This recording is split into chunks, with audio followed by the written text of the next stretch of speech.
Everyone. Okay. I was busy typing in chat.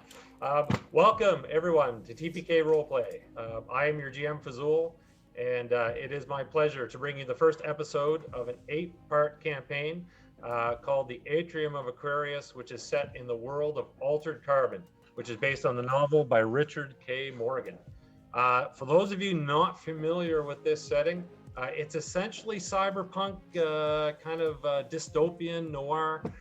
The setting is the 25th century. The key thing that sets this setting apart from every other is that advances in technology have redefined life itself. After the discovery of artifacts from an extinct alien race known as the Elders, the human mind has literally been digitized. So everyone at the age of 1 has a cortical stack installed in their spinal column, and that stores their consciousness. If the body or the stack dies, that's okay. The stack can be removed, stored indefinitely, or downloaded into a new body or sleeve after death. Some people even choose to use synthetic sleeves, which are purely artificial constructs. And we have, and Luca, for example, will be inhabiting a synthetic stack. You only suffer real death if your stack is destroyed. So tonight we're going to be using the rules for the Altered Carbon RPG published by Renegade Games and Hunters Entertainment. It's a roll under system, which means players, you want to see those ones coming up on the dice. In fact, a 1 is called an ace, and that's essentially a critical. Just a few warnings before we get into this. This is going to be a rated R session. It's going to contain strong language, violence, and suggestive themes. As a guideline, if you are okay with the Altered Carbon series on Netflix, you're going to be okay with this campaign. And I also have something exciting to tell you about the reaction board. So we have a couple of familiar items. You can pay $1 to heal a character. You can pay $5 or 500 bits to provide a reroll. But tonight we have the pink backpack. And if you pay $10, I am going to reach into the pink backpack and draw out an encounter or an event. These are not random.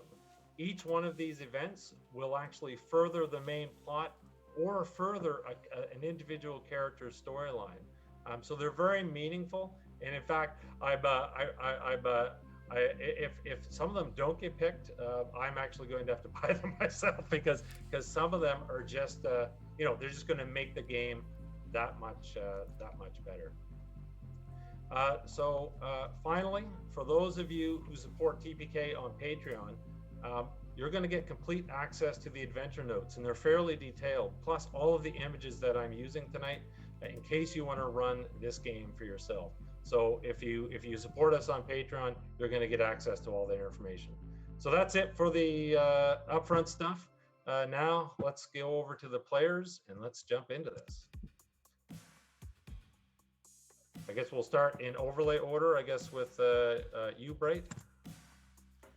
All right. Yeah, I'm Bright Dystopia, and I will be playing Kai Rhodes. Awesome. Luca. Hi, y'all. I am Luca Locke, and I will be playing Phaedra as Mara, and she usually goes by Fade. Hey, does that mean it's me? Yep, over to Sarah. Awesome. I'm Osaric Franco, and I am playing Morrigan. Hey everyone, I'm Tyrant, and I will be playing Saren Pierce. Welcome, everyone. So, with that, let's get into the world of Altered Carbon. So, to kick things off, we're actually each of you has done jobs for a place called the Diamond Nexus. It's kind of a lounge that exists only in VR, and it's run by an enigmatic person or possibly AI named Cassiopeia. Essentially, this is a brokerage. Contractors, freelancers, hired guns essentially come to the Diamond Nexus in order to get jobs or various assignments and contracts. Each of you has received a personal invitation from Cassiopeia to attend a meeting at the Diamond Nexus tonight.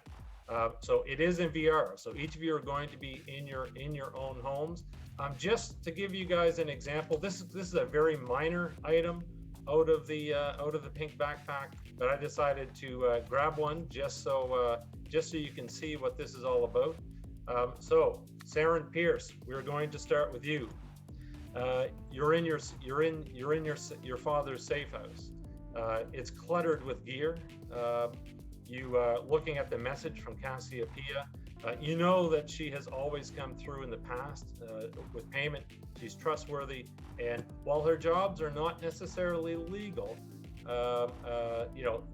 she definitely embodies the whole honor among thieves. As you walk over to the VR station and you're about to connect and head off to the Diamond Nexus, you spot the case that you discovered earlier today.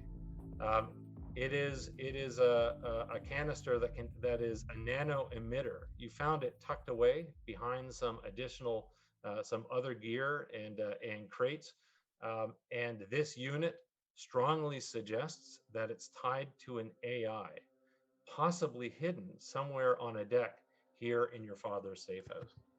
So that is an example. So Tyrant's character discovering this nano swarm emitter, that's an example of an item, but there are significant character events as well. So, for example, so Pierce, you can put on the virtual VR and just kind of leave your sleeve and disappear into the Diamond Nexus. Unless you have any comment that you wish to make about the nano swarm, unless there's anything in particular you want to do to prepare yourself. I'm assuming I've tried to open the canister. Yeah. So we're going to save that for you. You have to go to this meeting, but we will save that. All right.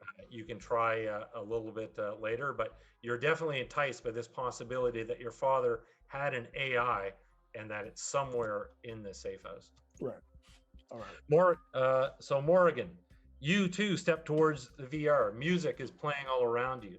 You realize that the notes from the guitar you were listening to are not confined by the walls of your dwelling, but extend out into Bay City and beyond, as far as the off-world colonies.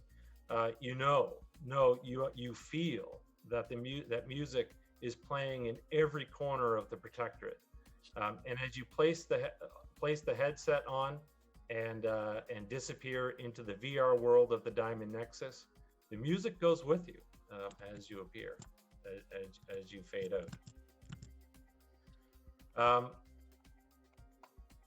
Kai, you find yourself, so you and your associate, Akira, find yourself, both basically are at your location. You have placed on your VR headsets and you're walking into the Diamond Nexus. Akira is not optimistic about this invitation. So as she's walking kind of with you. When you enter the Diamond Nexus, what you see is essentially kind of a neon, dystopian kind of lounge or club that's full of people. It's a pretty busy night here, but you can't make out any facial features and you can't actually understand what anybody is saying. The Diamond Nexus is a place where if you're not in someone's network, they're essentially encrypted from you. So you can't talk to them and you can't identify them. So Akira is with you. She is, like yourself, an ex-Protectorate soldier. So she's walking along and she's not overly optimistic. She goes, I hope this job pays well. You know I hate working with sleeves I don't know. Half the mercs in the city need a hit of Meth just to flick the safety off their sidearm. The other half, oh so many credits to the loners, they won't hesitate to knife your stack if they get the chance. If this doesn't feel right, Kai, I'm walking. Yeah, well, for starters, if you read the damn contract, you'd know that we were getting paid well, which is why we took the job in the first place. It's why you trust me. She goes, yeah, I know. I'm just, it's just, new sleeves.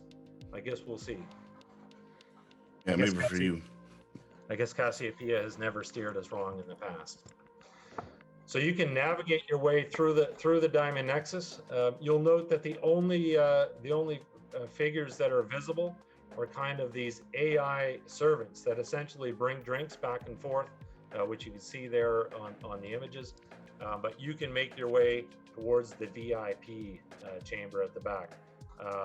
Pierce, you also appear, as does Morrigan. Phaedra or Fade.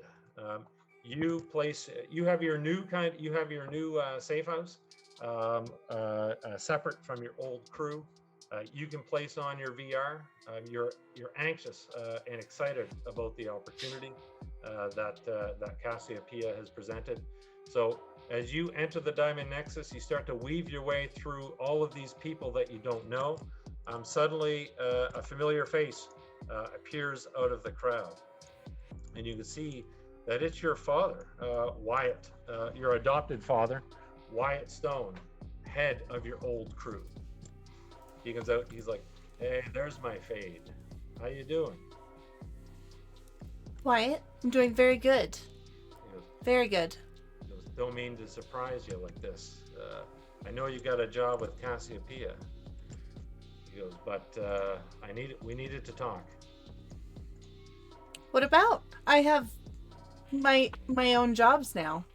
He goes, "Yeah, I know that, but this has to do with some old jobs." He says, and before he can elaborate, "Hey, cuz," as your cousin, not really your cousin, but he was also raised by Wyatt from a young age. He comes over, you can see he has a handful of drinks. He's smiling ear to ear, and he's like, "Wyatt's buying tonight. He almost never brings me to the Nexus. This is awesome. Hi, Enzio. How you doing?" I'm doing very well. Very well. He goes, "All right." And Wyatt turns and goes, "Angio, why don't you go get us a table?" "Yeah, sure thing. Good to see you around, cuz." And he goes, "Do you remember Gage? Dexter Gage? The job that ended it all?" Mm-hmm. Yes. Rumor has it he's back in Bay City. Considering he put a bullet in my back and cut the cable and let you fall. It's likely the case that if we cross paths, it's not going to be good. I wanted you to know. Where is he? Not sure. I've got a few feelers out, but he could be anywhere. Anyway, you know the circles we both run in. I just want you to be careful. If you see him, that fuck is crazy. Don't take him on yourself. You got me? You got me? I don't know. If I see him, I'm gonna try and kill him. He fucked everything up. Just call Enzio. Call Enzio. Or if this new crew you're with works out, call them in for backup. I don't want you facing him alone. You got that? I can handle it. This time I won't be in an elevator. I know you can't Fade. Anyway, good luck tonight. And he'll Don't need it. turn to walk, and you actually see that your Uncle Gordon, who, to your surprise, is in his old sleeve, the Gertrude sleeve. So Gertie, you can see your Uncle Gordon comes through the crowd. She's like, "How you doing, hon?" And she'll just give you a hug, but doesn't say anything. She just gives you a hug, gives you a look. Hi, Gertie. Then, she says, "Don't be a stranger." And then "I know you got business to take care of," and her and Wyatt will go join Enzio at their table, and you can proceed to the VIP place. Okay. I will. So as you enter this back room, you'll see a couple of these drones are kind of flanking the doorway. They don't question you. They don't scan you. You know, you're in the VR. They know who you are. You just walk into this VIP room. You all kind of walk into the room, And when you first walk in, it's empty, right? You're just in this nice room, but it's empty. You're there by yourself. You can sit down, have a drink. And as soon as everyone is present, the room just changes and everybody is just suddenly there all at once. So you can all be sitting there, you see each other, you're looking around,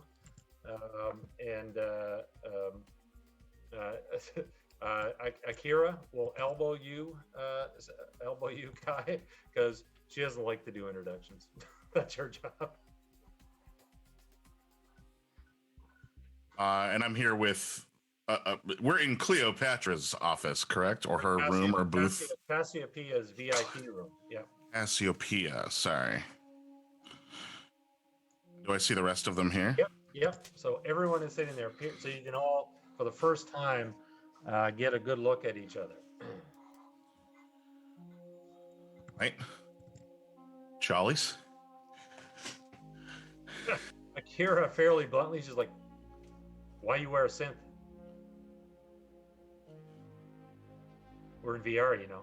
You can you can wear something else." She'll direct at you, Fade. Yes, I can wear what I want, and I'm wearing this.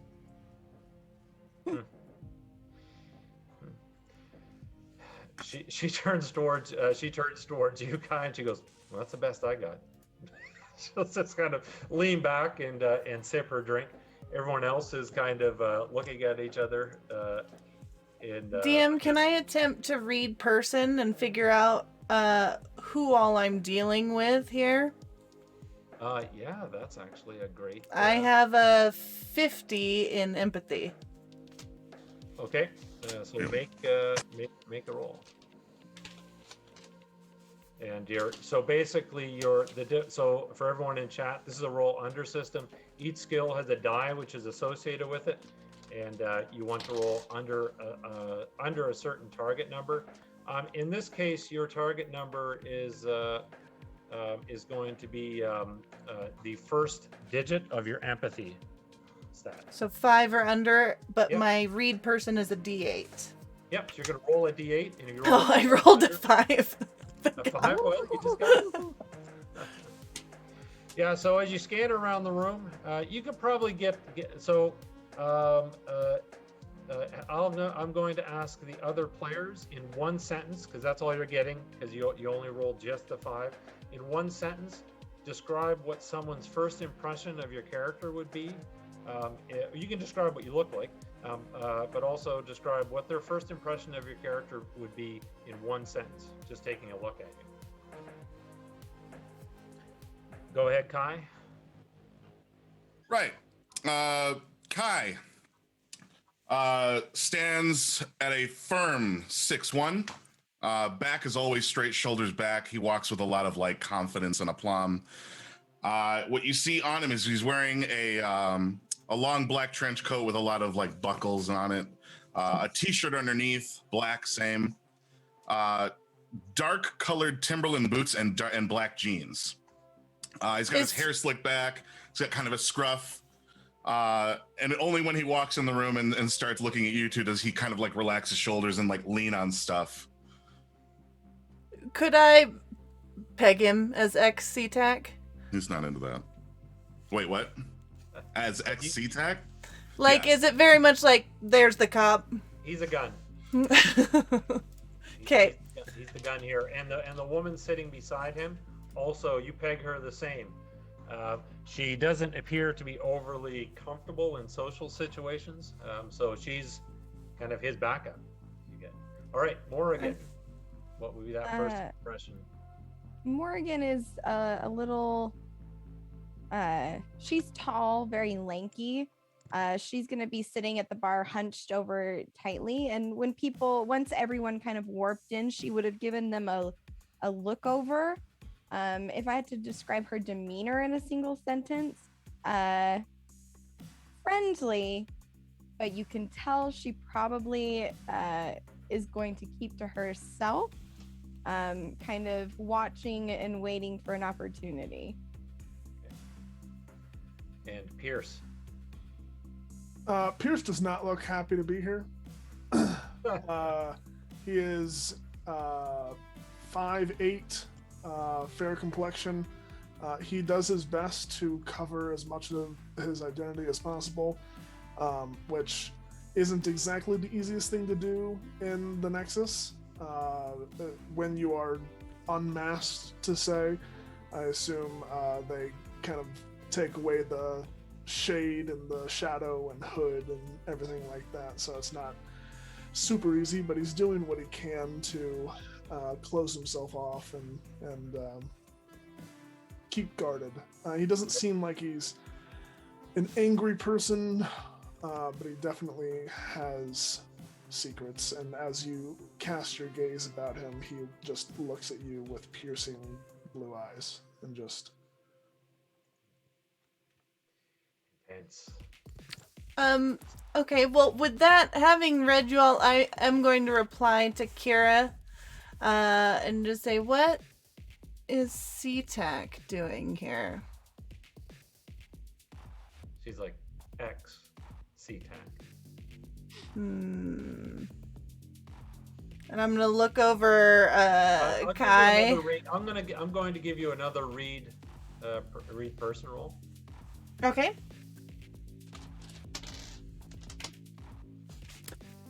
Five again. All right.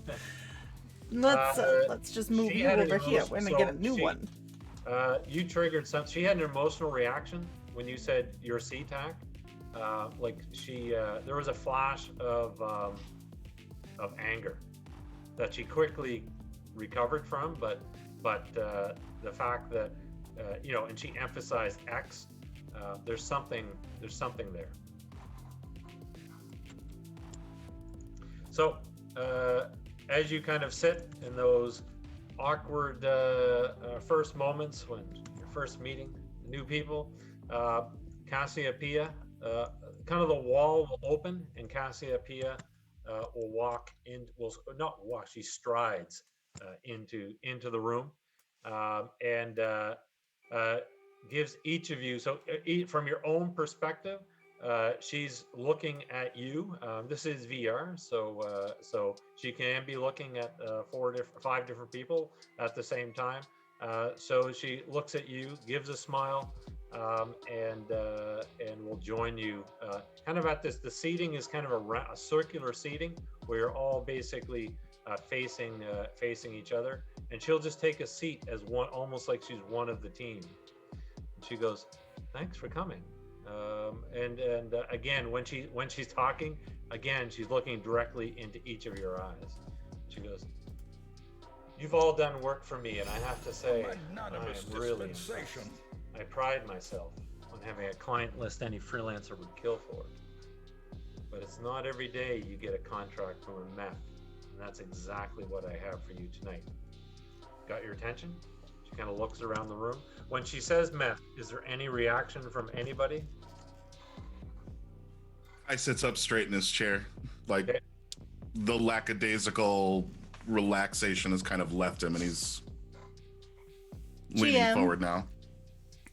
Mr. Rogers has donated to pull from the backpack. All right, we'll do the backpack right after this meeting with Cassiopeia.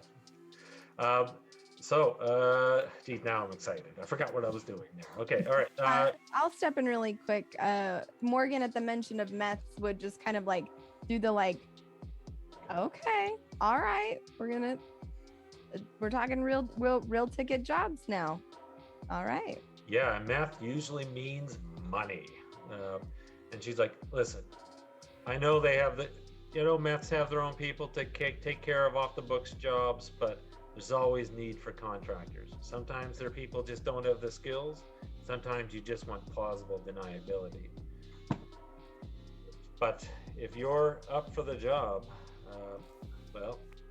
then tomorrow morning at 10 sharp," she emphasizes that, "you have a meeting at Sculpt with Alessandra Prada." Yes, that Alessandra Prada. If you want to, if those of you who want to make probably expression role, you can do so. It's kind of arts, expression, entertainment, fashion. I would put under arts. Again, your difficulty is your empathy, first letter of the empathy die. You can make that roll. I rolled a 2, and my empathy currently is 30. Oh, nice. Yep. So Um, you have I got a heard- 4. You've got a 4. That's also a great roll. So you have both heard of Alessandra Prada. I noticed neither of the two guys made a roll, but you've heard of her. She is a near meth herself.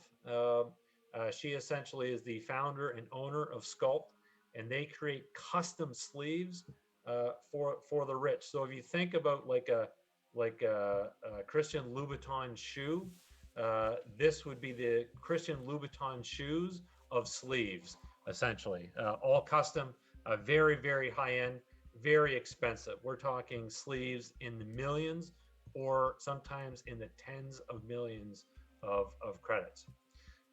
She goes, so tomorrow morning you have a meeting with Alessandra Prada. So put on your Sunday finest. She's not someone who's impressed by thrift. So make sure you wear designer. Make sure designer is your style. Once the meeting's over, feel free to jump back into your PJs for all I care.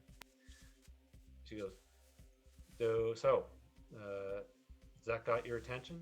Are you in? You interested? Sure, Cassiopeia. I'm grateful for the work and for the job. I'm just a little concerned as to why you're here? Me. This is a little flashy for my speed. You're here because I want you to be here, Morgan. I've hand selected each of you. And why? Some people say there's nothing more expensive than a missed opportunity. In my experience, that's absolutely not fucking true. The most expensive thing are opportunities that you fuck up. I expect your best on this. That's why I'm also going to make this worth your while, because this is just the beginning. This is a crumb compared to the feast that's potentially waiting for us if we can pull this off. As you know, I usually take 35%. In this case, I'm going to drop it to 10. Split evenly between you. You're each going to walk away with 20,000 credits, untraceable credits. That got your attention? Yes. Well then. 10 sharp tomorrow. Sculpt. Don't forget, look nice. You need to impress. That's it. Unless you have any questions. I stands up immediately, turns around, and walks out of the room. Okay. Cassiopeia, you can walk out of the room, and Cassiopeia is waiting for you on the other back when you get into the main bar. She kind of comes out of the crowd and she's waiting for you. She goes, everything okay, Kai? Everything's fine. 20,000 credits is enough to wet my whistle. I'm good for the job. Strong silent type. A little ego. She'll say as she kind of tweaks, you got all your buckles and stuff like that. One of your buckles is loose. She'll tighten it, and you're wondering, I'm in VR. How did that get loose? But she tightens it, smiles, and after she leaves, Akira will kind of give you the gag symbol. She's like, that whatever that is really high on herself. She might as well be a man. Yeah, well, if she weren't such a cunt, she probably wouldn't have had a position for that long. So, we'll come. All right, 20,000 credits. All right, let's go. Sunday finest, eh? She goes, I guess I'll have to go shopping. So meanwhile, back in the room, Cassiopeia is still there. And if there are no questions, you can exit VR, or you can, or if you have questions, you can ask. Cassiopeia, there's no more information you can give us about this potential job. Prada will give you all the information that you need on the job. She wanted to meet the operatives personally, which tells me one thing. This is really important to her. I can't stress how big of an opportunity this is. Just remember, Prada is just the doorway. She does business with most of the Meths, including the Bancrofts. All right. I know you won't disappoint me, Pierce, she says as she comes forward and gives you her trademark smile. And you can, yeah, you can either just pull off the VR if you want to exit right to your safe house, or you can use the door just for show. How could I disappoint? Ladies? So that leaves Fade and Morrigan. Are you? Do you have any questions, or are you going to just depart? Faith is just sitting there, clearly wanting to be the last to leave, watching as everyone departs and how they depart. And at this point, she's just sitting there staring at Morrigan. So Morrigan, Fade's stare is quite intense. Hi.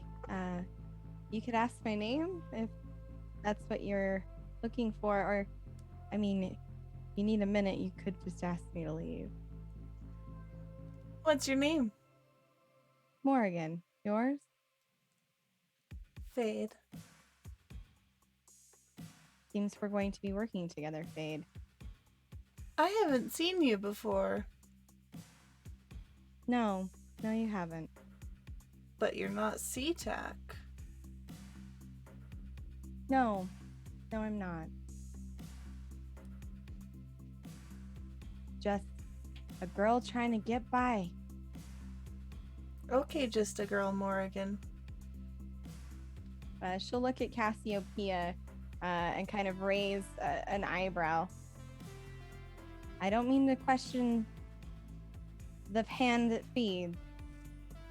Just not fully certain as to what I bring to this table. I trust you, Cassiopeia, but I don't know about this one. You have a lot of potential, Morrigan. I believe in you. And I am quite confident that the rest of your team will soon believe in you as well. She Good looks luck. she looks at Fade. You hear that, sweetie? And she'll kind of work out. All right. So you can hang around the Nexus and have virtual drinks, or you can all exit out back to your respective homes. I'm not sure. I know in Pierce's case, he's in a his father's safe house. As for everybody else, I don't know if maybe while I'm doing the draw for the pink backpack, you can just kind of describe where you live, like what type, what's your hovel or mansion look like, or what have you. Put us some slack this time. Kai lives in a one-bedroom apartment in the least expensive part of the district, somewhere close by to Akira. But after your first job together, she would have gotten an apartment in the same building. The rooms are very like bare. It's like a twin bed, one bedroom studio, kind of like kitchen, dining room is one room, and then there's a bedroom, and then your bathroom, and that's it. And it's bare minimums. There's like 2 chairs in the living room. There's like 3 dishes in the entire kitchen. And the fridge has like a 6-pack of beer with 1 beer missing and Chinese from 5 weeks ago. Awesome. Okay. Morrigan, what's your place look like? It's tidy. There's very few items inside. Very minimalistic style furniture that seems like it serves a function, not a look. Yeah. Okay. There's several black cases that kind of line the walls, tall black cases just kind of stacked together. Her like kitchen is ill-stocked, very little food, and her neighborhood is quiet. She's found a place kind of off the beaten path, And as she kind of unhooks from her VR, Yeah, well, like, you're not actually going to unhook from your oh, VR. gotcha, Thanks gotcha. to Mr. Rogers, you got a 1, and Mm. so I'm going to come back to you. Okay. We'll just get Fade to describe what her place is like, and then we'll see what happens as a result of the pink backpack. Fade's place is small. It was clearly not originally designed as a living space. She could probably afford better, but has clearly found this place and just lives here. There's a lot of cement and exposed wires, things like that, very industrial, and just bright clothes, wigs, everything scattered about the place. There's no rhyme or reason. There's a few dirty, half-eaten takeout dishes left on what is maybe some boxes underneath some clothes. She clearly doesn't spend much time here and is either here to be in VR or here to sleep when she's not elsewhere. So you all return to your places and start to get your stuff together for tomorrow's meeting, except for Morrigan. This is actually just for Morrigan, so I'm going to have to ask all of the other players to kind of mute their audio or take off their headphones. All right, Mr. Rogers, you selected a good one. A little bit of insight. So, Morrigan, you leave the Diamond Nexus. Again, just out of curiosity, are you the type of person that everybody has an Oni, which is essentially kind of a personal computer, or like the equivalent of the cell phone of the future? When I say the music goes with you, are you listening to music often? Yes, she would be. So you can kind of unhook from the Diamond Nexus, needle casting back to your home, and when you open your eyes, you realize that you are someplace else. In fact, you're kind of in what seems to be a shower stall.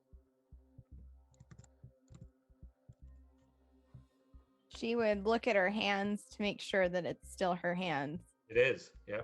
And would go to push open the shower door. You fumble with the door, but after fiddling with it for a few minutes, it opens up, and inside, and your breath is immediately taken away. So the room itself is relatively Spartan. You see a bed. It's kind of like a hotel room in the sense of in terms of the furnishing. So there's no real kitchen. It's really like a bed, a desk. Again, all very elegant, but one wall is completely open to the ocean. There is a sea in front of you. It's nighttime. In the distance, you see the lights of a city, and the balcony. There's a balcony, so you can actually walk out. The balcony is like an infinity pool. The edge of the water is literally a millimeter below the surface of the balcony. So it's almost like somebody looking at you. It would seem as if you're walking on water as you walk out into the balcony. This is beautiful. The stars in the sky, and as you kind of looking around, you can actually see luminescent algae is starting to appear and gather along the edge of the balcony itself.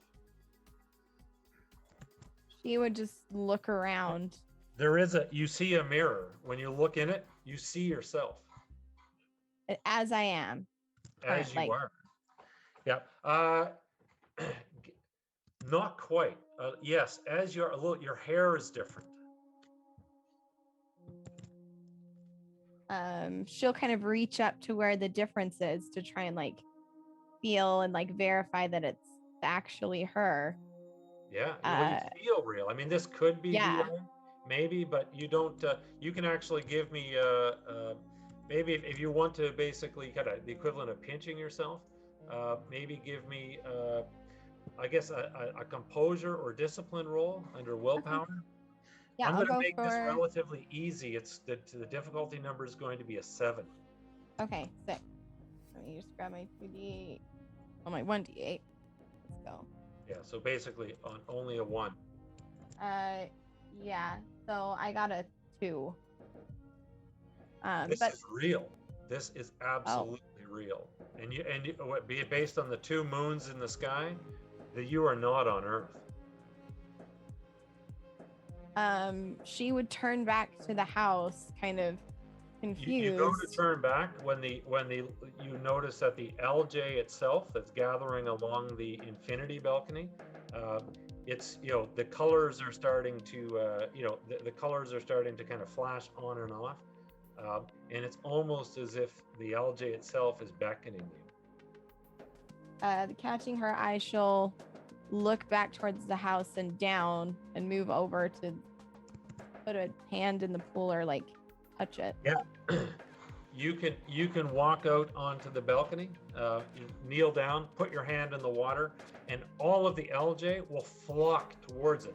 And suddenly it's almost like you're wearing an LJ glove, but you are suddenly, as you kind of, at first it's like, there's kind of this tickling, and then you just become disassociated from yourself. It's almost like you're just overcome with vertigo, and you fall straight forward into the water. You feel the coldness, the splash, but you can't do anything.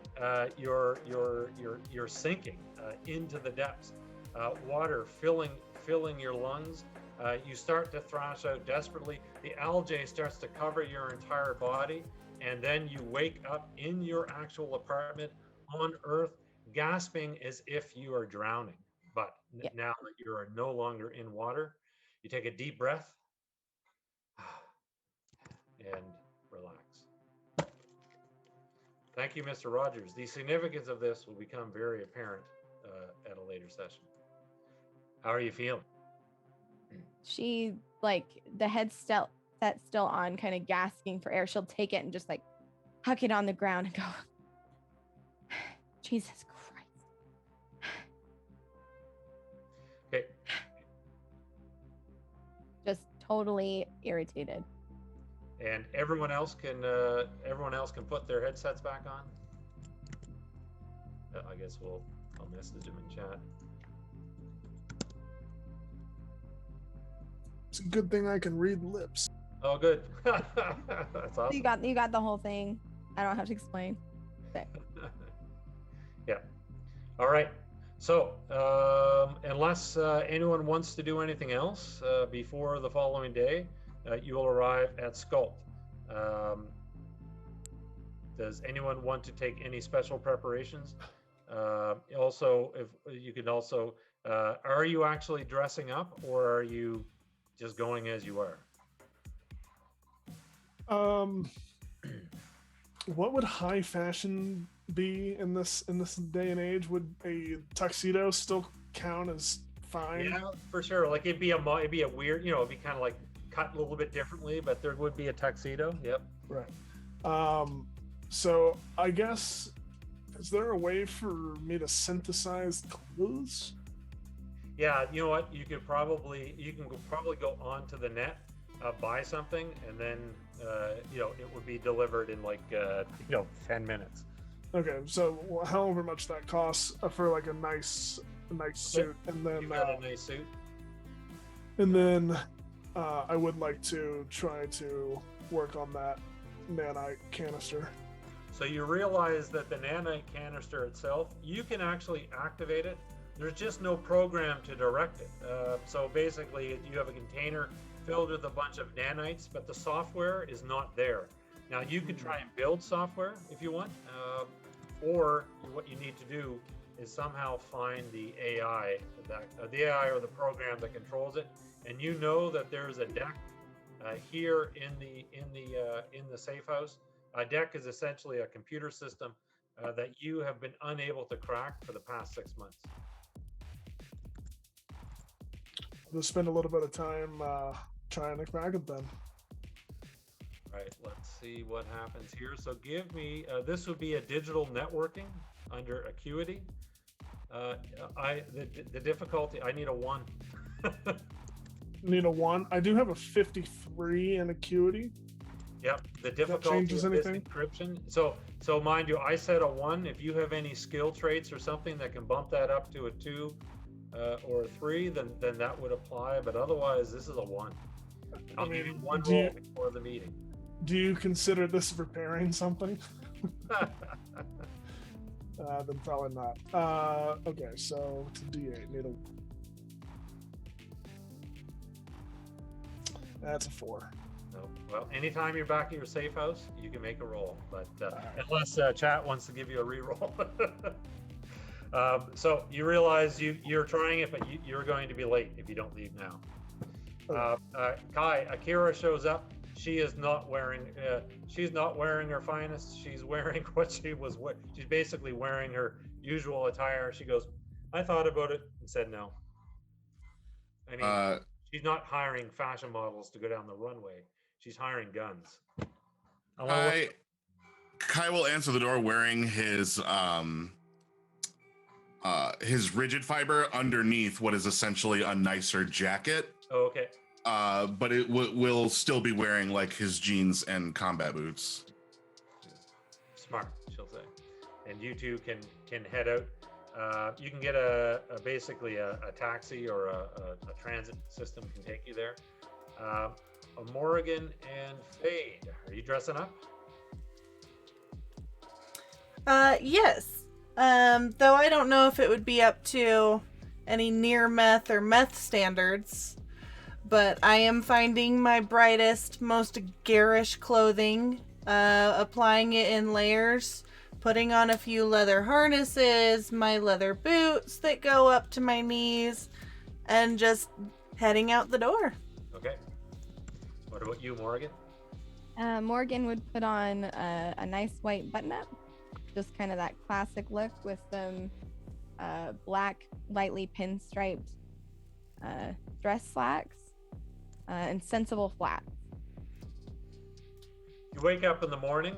You have a distinct. You kind of dreamt of water all night, but again, it's almost as if that experience, like it's still with you, but it's almost as if now here in the morning heading to Sculpt. Was it a dream? Who knows? Yeah, she spent a little extra time in the bathroom, like splashing water on her face and rubbing, just trying to like remove the like sensations of it and just focus on the day. So you can all arrive at Sculpt. As you can see, the building here, it's in downtown Bay City. It's a beautiful architecture, a beautiful structure, and you can all basically kind of meet each other in the lobby. There is security, but they seem to know that you're coming, so they let you in. So you can all take a look at each other. Again, and Akira is like, all right, I'm just going to say it. This is awkward. No one's really talking. Listen, I'm Akira. This is Kai. She opens up her jacket. She goes, I'm good at shooting things. That's about all you need to know. And XC-Tac, she says, giving Fade a look. Fade's gonna use a little bit of her chameleon ability to change her features just slightly to look more like Akira, and then she's just gonna, in her best impression, which is very, very good, just be like, XC-Tac. She takes a little bit of a step back, and she's like, so which one of you is the talker? Is that you? She looks at you, Morgan. You look like a talker. Is there, I have something on my shirt that gave you that impression, or, Well, let's just say you don't look like you're a fighter, so I'm guessing you're a talker. Sure. I try to not shoot everything that I see, because then I won't get paid. Okay, so that's how it's going to be. She gives you a look, Ty, rolls her eyes, and she just kind of takes a step back.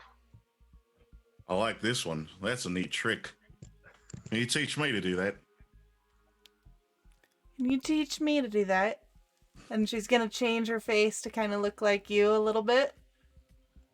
And at that point, he'll turn back to Akira. I think she looks better already. At this, She'll roll she's her gonna eyes. drop the whole thing and go back to herself and get very, like, quiet and just stare at you.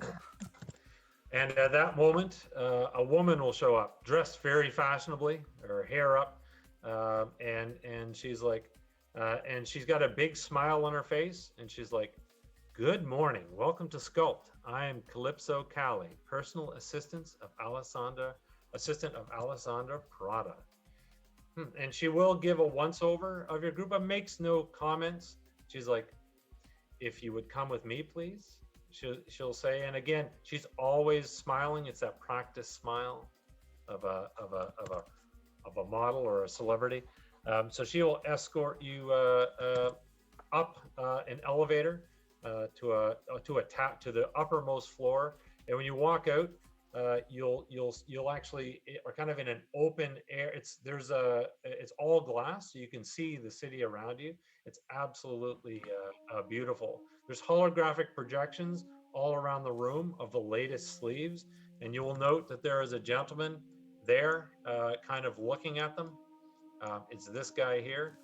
She goes, "You can wait here until Miss Prada is ready to see you. Can I get you anything? Champagne? Cocktail?" I'll have Matching. a water. Oh, go ahead. Of Just course. water is fine. Akira, she mumbles to you guys. She's like, "It's fucking 10 in the morning and they're drinking champagne? Must be nice." Yeah, clearly 10 in the morning is more of a beer kind of hour, so I'll take a cold one. So she, so she gets a beer. She'll stop at you, Pierce, and she goes, "Anything?" None for me.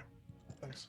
And she disappears, leaving you waiting as she does that. And this guy is walking. I will give everybody essentially, let's go with a bureaucracy. No, a history roll. Again, the difficulty here is going to be the first number of your intelligence. I didn't get it. Yeah, I'm using my -2. Thank you, chat. I still got a. Oh, wait. 4. I also have a -2 from Cole, so I did get it. I got a 3, which I have a 30, so. I got a Yes. 4 on my 12. So that mean you made it? For Yeah, those of you who make it, you recognize this as Zien Ota. He is a Meth. He is the founder and owner of the Ota X Corporation. He's one of the wealthiest men in the world, and he's just standing there looking at sleeves. He'll turn and look at your group. He does. You obviously are not some of you are not what he would normally see here. So he definitely does an assessment. But he continues to look at the sleeves and walks along until he gets rather close to your group. Now you can ignore him. Or No, I'm gonna walk up and stand next to him looking at those sleeves like I'm standing in a museum or an art gallery. Yep. Yeah, exactly. That's how kind of what he's doing. And he doesn't look at you when he talks. He's not really looking at the sleeve. He's kind of just looking, he's kind of staring off into nowhere. But he actually just says, he goes, "There's an old saying about being comfortable in your own skin. Just be you. No longer relevant, I suppose, if you have the credits. But changing your sleeve doesn't change the person you are inside. More drastic measures are required to change that," he says, as he just kind of continues to stare. If you are comfortable enough being you, then you're comfortable enough in any skin. He'll turn and he'll say, "Then you are truly blessed, if that is in fact what you are," he says. And as Callie returns, or Calypso Callie returns with your drinks, she will say, "Mr. Bai, I wanted to inform you that Miss Prada says that all arrangements have been made. Excellent. Thank you. Good day, he'll say as he just kind of looks towards your group, and he will walk out of the waiting area. And Callie is like, Miss Prada will see you now. Please, this way. Morgan will hand her water to Fade. And just, I noticed they didn't ask you. I wasn't actually thirsty. I just wanted to test the waters a bit. I'm gonna pour the water out and set the glass down. I mean, that's a response you can have. You pour it out. So as you pour it out and set the glass down, Akira, to you, Kai, is like one of the things that she does is she constantly whispers in your ear like commentary and thing. And she's like, "That one's gonna be trouble. She has an attitude." I know, it's exciting, isn't it? Hearing this, I'll look over at Morgan and be like, "Sorry, bit of a germaphobe." That's fine. You could have just said you didn't want it. Well, as you enter, when you're standing there talking, Calypso Callie will actually do a, come on, like almost like your children. As you kind of stop, you're keeping Miss Prada waiting type thing, so you can hustle up as you come in. Prada's office is probably the most beautiful, not only the most beautiful office, but one of the most beautiful rooms that you've seen. Every single item in it is customly crafted and sculpted to just perfectly complement every other item in the room. And again, the view is breathtaking. She's sitting behind her desk. She'll get up, come around, and she's like, "Oh, I've been looking forward to meeting this crew team all morning." And she actually, the first thing she does is she actually goes to each of you and inspects your sleeve. And she's like, "Nice, very good quality." And she'll stop at you, Fade, and you can tell. You don't need to make a read roll. She doesn't really like synth sleeves, and she goes, "If you ever looking for a change, let's talk," she'll say. And when she gets to you, Morgan, she'll actually goes, "Nice work. Is it custom?"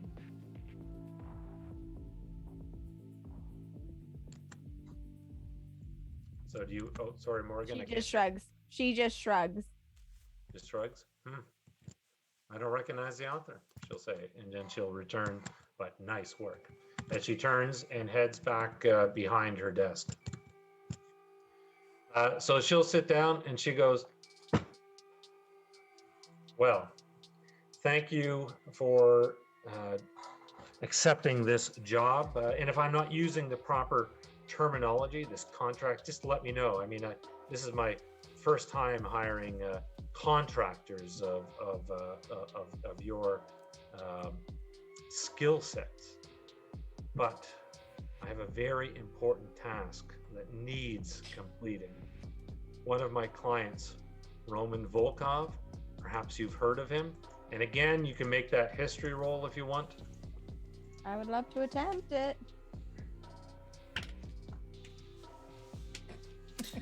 Nope, not Those of me. Those of you who are CTAC get advantaged, which means you roll twice and take the lowest roll, same as D&D. You get a bonus die. Like 7 that. and an 8. Roman what? Volkov. Did anyone make it? No. I Okay, don't think so so. so you're like, Volkov, and as she says that, Volkov Arms, and as soon as she says that, Kai, you and Akira recognize the company and realize, oh, okay, I now see the connection. He is one of the largest arms. Volkov Arms is one of the largest arms manufacturers in the Protectorate. So she'll say, Roman Volkov.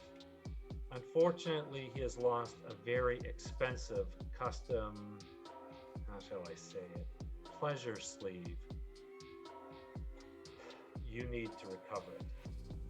And of course, I expect discretion concerning the sleeve's owner and its purpose, although its purpose is quite obvious once you see it. She will actually bring up a 3D holographic image of the sleeve. As you can see, it's very well, very muscular, very well proportioned, and she says, "My own investigators have determined that it was taken by Volkov's longtime lover, Davian Flix.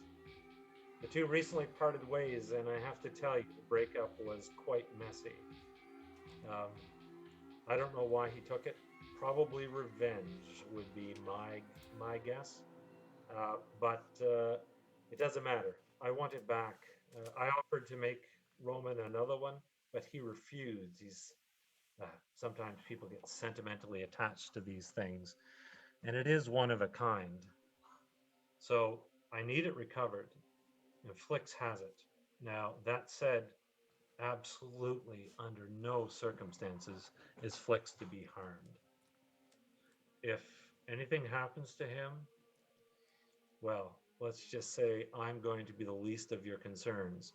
While Roman is and Flix are no longer a thing, he's not going to take kindly to anything happening to him. If recovery isn't possible, then I want the sleeve destroyed.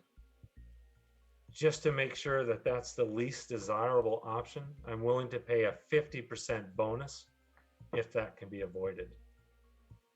You'll find Flix at the Stratos X nightclub. That's where my investigators have him pegged. Apparently he's renting a suite there.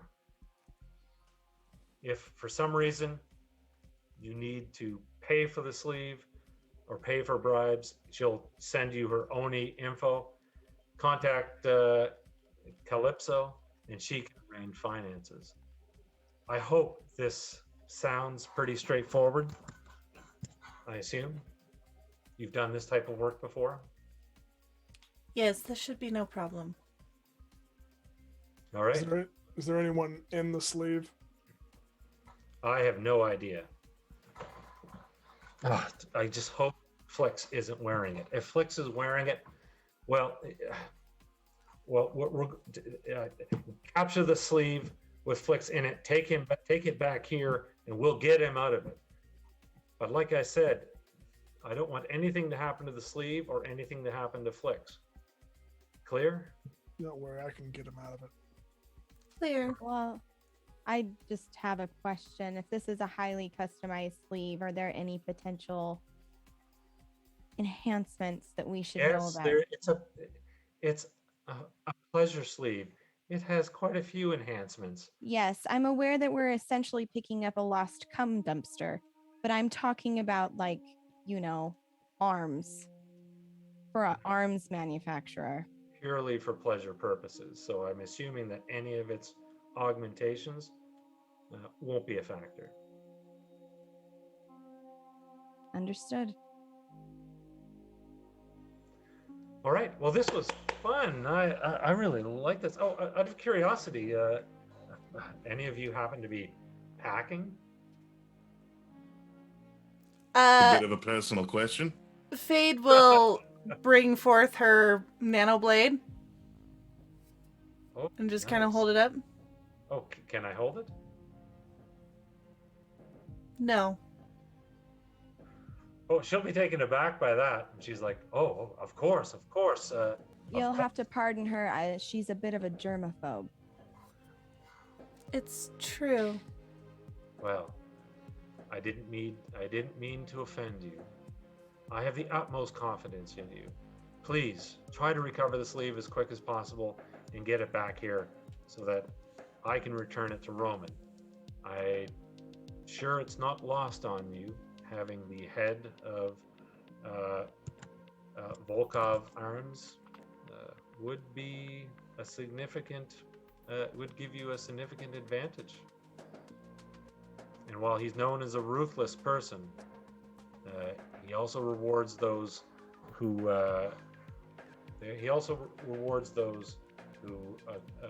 accomplish things on his behalf.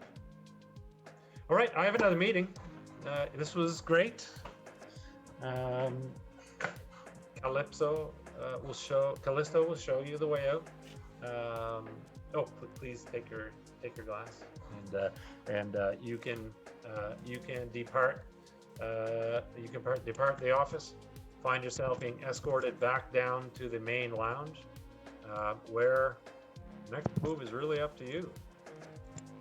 When they get down to the main lobby and kind of left alone, Morgan will turn on her heel and address the rest. Right. Well, apparently I'm going to be working with you guys through this task. I'm totally fine with that. I think that's fine. But she points at Saren. You haven't said 2 words to me, and that's kind of weird. She points at Kai. You're jokey, haha, funny guy like that. You have someone who really just says your inner monologues to you, which is neat. And Fade here, just is apparently Fade. So I'm gonna need you two to explain yourselves, or at least tell me your names. Hi, I'm Morrigan. That's how people talk sometimes. Fade will appear to get overly excited when you mention her name and start talking about her. So what's your story, says Akira, directing it at Pierce. Well, I would talk more if everybody else would shut up. My name is Pierce. Fair point. I'm an engineer. That's about all you need to know. Okay. Wow. Friendly. And you, Kai, really? That's it? Sure. Name's Kai. Friends call me Repo. Yeah, we used to be C-Tech. We don't work for them no more. We do independent contracting now. It pays better. Apparently it's rather exciting work, according to our boss. Yeah, and exhilarating. as far as we're concerned, this job just became a lot more difficult, given that we can't shoot the sleeve or flicks. Like what I said earlier, you get paid more. Well, I'll only work with a lot of you on one condition, though. Yeah? This one has to say "cum dumpster" again. That was hilarious. Couldn't resist. It's a little absurd. The I fact need that to hear we're... it or I walk. Me and my gun and my Akira, we're out of here. She'll look at him, Akira's like, "Aw." and in the middle of this lobby is this fancy lobby as people are moving about. She'll say overly loud, "Come, dumpster." Everybody in the lobby kind of going about their business, clients and stuff. There's salespeople talking to various people. They all basically stop and look and then kind of resume what they're doing. I think I would have liked this group. Funny how people don't like to call things like they are. So you know that Flix is at a club called the Stratos X. If you want, you can. So you guys, it'll really be up to you how you want to approach it. It is a nightclub. It's located at the top of a very tall building. I'll give you a little bit of. I'll drag it over here so you can see it. So it's our understanding that we can find our mark here, essentially. Yeah. So basically, Stratos. Actually, maybe if anyone is good at, it is kind of a streetwise. Streetwise would help you if you have that. I do. Yeah. So that's under. Oh no, never mind. Yeah, so what I'm going to do is basically this. I never thought I would actually in any game say make a geography roll, but this is actually useful. All right, make a geography roll to know the places around Bay City. If you have the traits, I got a 1. You get all right, and you've been there. Yep. All right, so Stratos X. Essentially, maybe you're a regular. I'll let you with a 1. Narratively speaking, you basically get to decide. So I'll describe what the place is, and you can tell me how Fade, what's Fade's relationship to it. So Stratos X is the nightclub at the very, very top of the Stratos X building. It's a bit of a, there are executive suites that can be rented on a hourly, daily, monthly, annual basis, and it appears that Flix has rented one of these suites, which essentially you open your door and you're in the club. The thing about Stratos X that is unique is that when you go in, it is a zero. You don't have to go 0G, but you can basically buy kind of this little device that attaches to your belt or attaches anywhere on your person. And it has a 0G dance floor, so essentially you can you're not restricted to the ground. You can zip and move and fly all around the Stratos, but only within the confines. Does have open air balconies. You can go out onto the balconies. There is a safety feature that prevents you, at least when you're in the air, from falling off and plummeting to your deaths. And it is a neon sleazy dream to some extent. It is VIP, but it's a type of VIP that's defined by bribing the bouncer or slipping the bouncer a 20. So it's kind of like if it was a celebrity hangout, these would be the same celebrities that are on Dancing with the Stars hanging out here. All right, Fade, what is your relationship to Stratos X? Fade will actually like ditch the little like colored pom-pom she wears on her hair and like smooth out her hair a bit and change her features slightly, and just walk right up to the door. And she is a regular here, but she's never a regular as herself. Okay. Stratos X is run by an AI called Stratos. So are you all, is this the plan? Are you all just going to kind of go out for a day/night on the town? I mean, Stratos X is open 24/7. Party never stops. Is the idea that your group is just going to walk into the club? Would I be able to manufacture a skeleton key for this place? In what sense? That it opens to bypass any door? Yeah, or act as an ID badge. I'm assuming those can kind of pair together. Yeah, I'd let you put something together on that. So you're thinking something under engineering? Is that the skill you're thinking? Either engineering or one of the maybe data engineering. If I know is that constructs? Okay, sorry, I thought you were talking about a physical thing, but do you actually have a fairly good skill in digital networking? Yeah.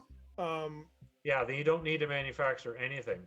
The thing about Stratos X is that its VIP status is superficial.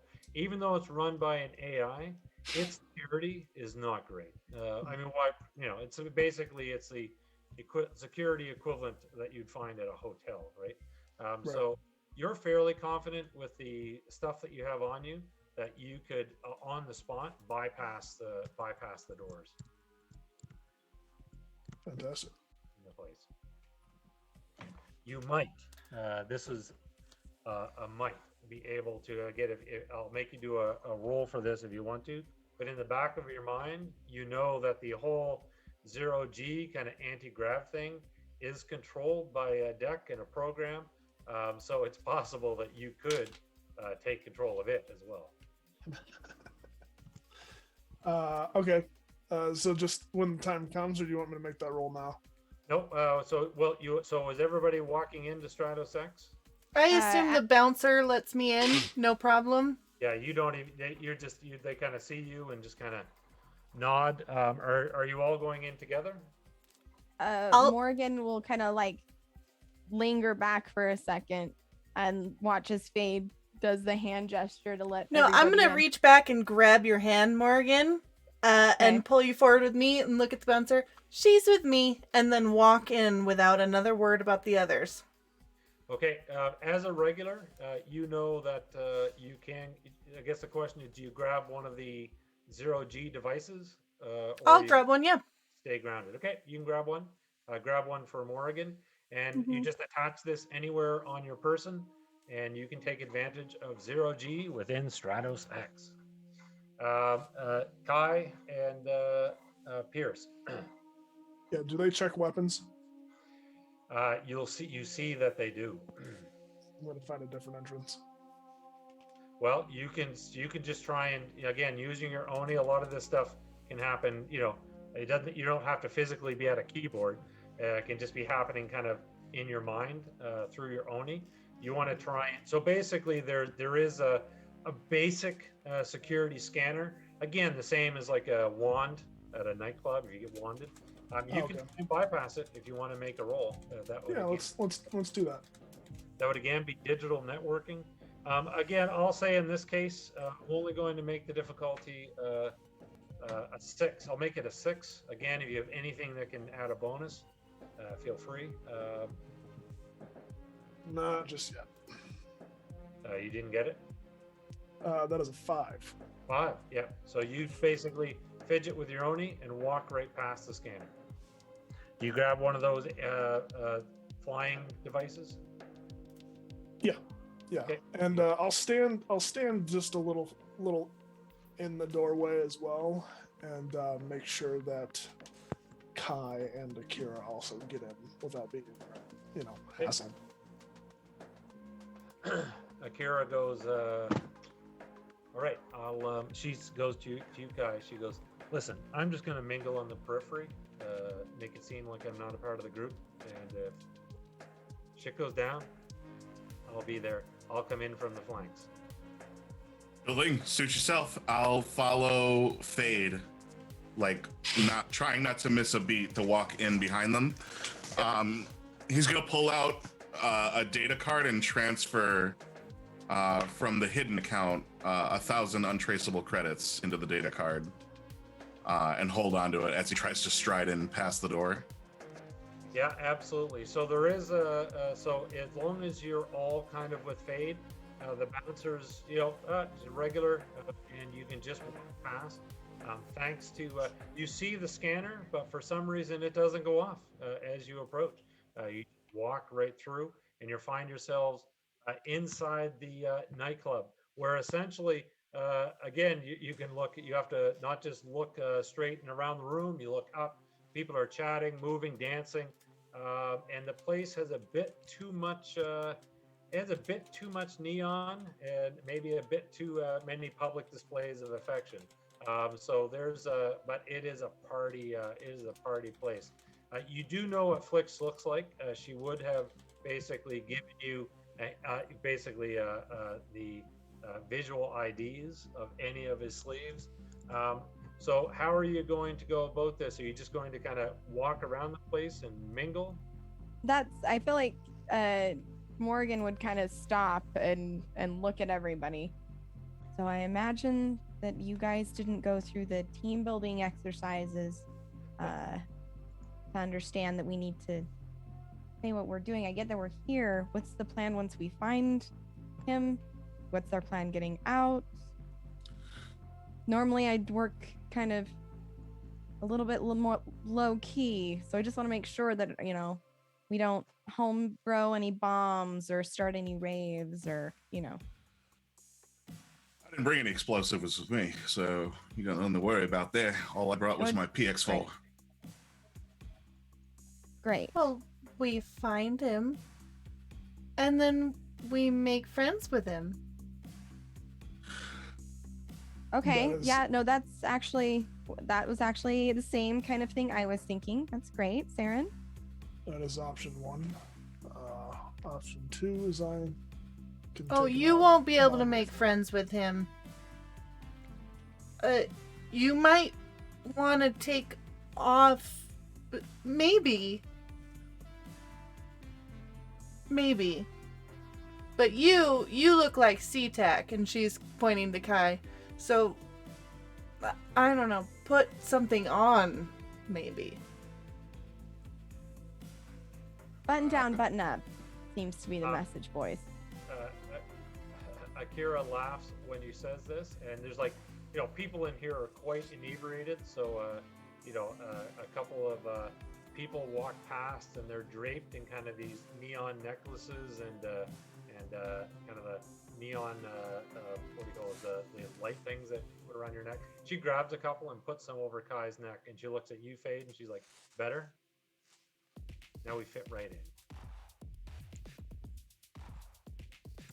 I'll let you leave us shooters for plan 2.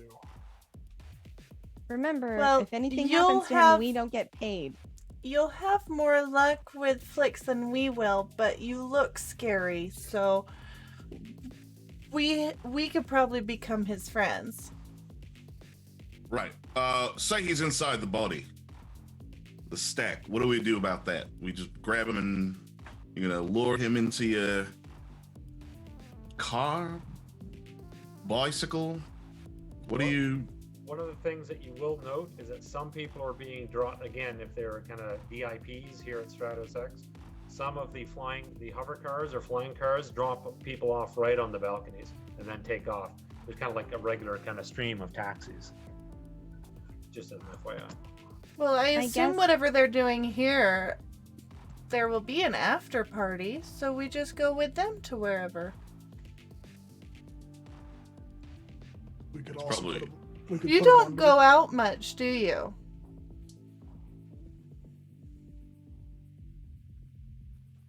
I get out when I need to? Okay. And she's gonna turn back to Morgan. It's up to us. Right. Kira goes, well, it's showtime. She goes, that's our mark. And she'll point. You can see in the exact center of the actual club of Stratos X, there is a circular table that you see here. Flix is sitting in it by himself. You notice that a server comes over and drops a bottle with two bottles of champagne in it. This is Elysium champagne.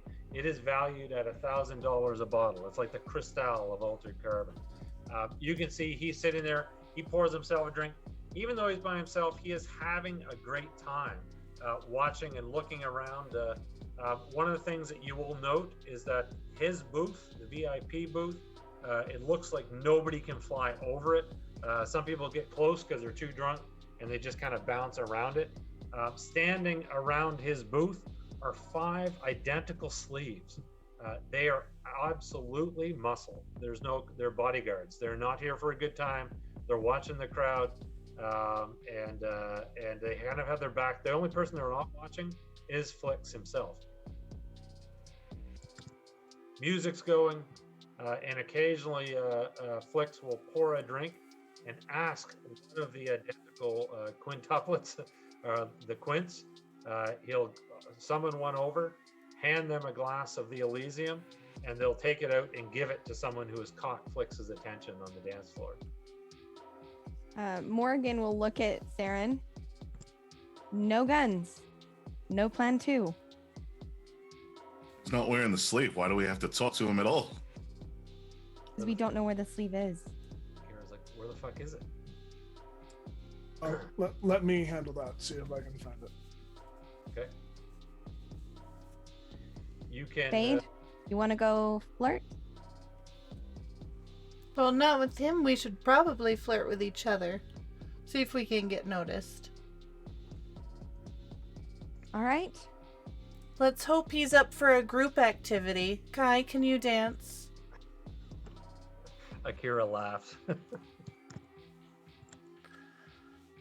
Well, you two have fun. We'll be looking around, seeing if we can find anything else useful. We're gonna need... She said no guns.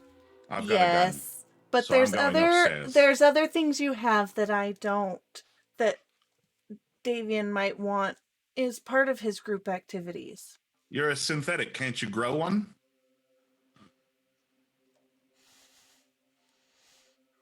Akira, She's gonna get up very, very close to his face. Please don't talk about my sleeve. What about you? Right. Akira turns to Pierce. Why don't you go with him? just makes me uncomfortable. We work for the Diamond Nexus. We're contractors.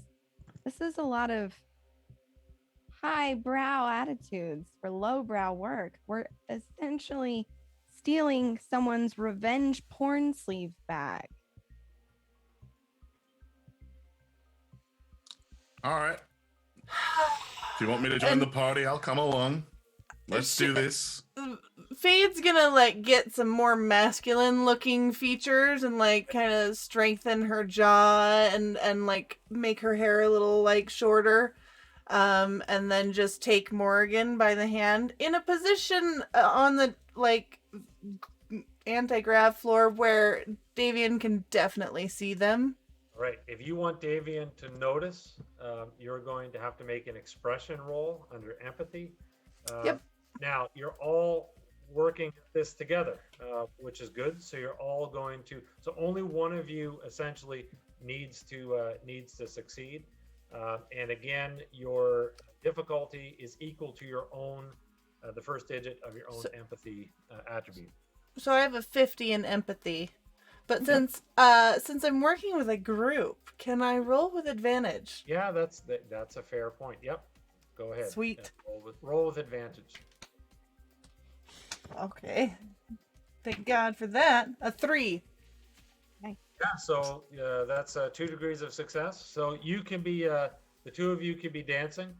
Flix will take notice, and essentially he kind of takes a look over, watches for 5 or 10 minutes, and then he will put up a hand and gesture and kind of point to his booth.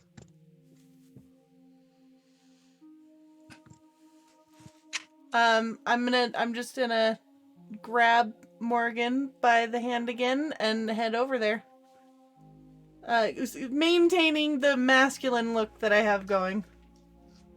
Yeah, the quints will all basically give you a look as you go over, but you can see that they'll actually move. It looks like they're going to do a pat down. They obviously recognize that the security in this place sucks as well. So it's up. So I guess Fade, you're first. Give me an expression roll. I'll give you advantaged again to essentially entice Flix so that he just like dismisses them, gets you in here. A 4.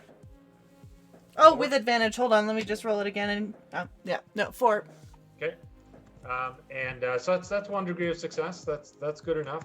So the quints move forward to kind of do a pat down, and Flix goes. Come on, you 5. I'll lift my arms like I'm waiting for the pat down and just kind of give him a wink. Like I'm very clearly willing to allow them to pat me down, but he should just let me through. Well, you can all come in, sit down.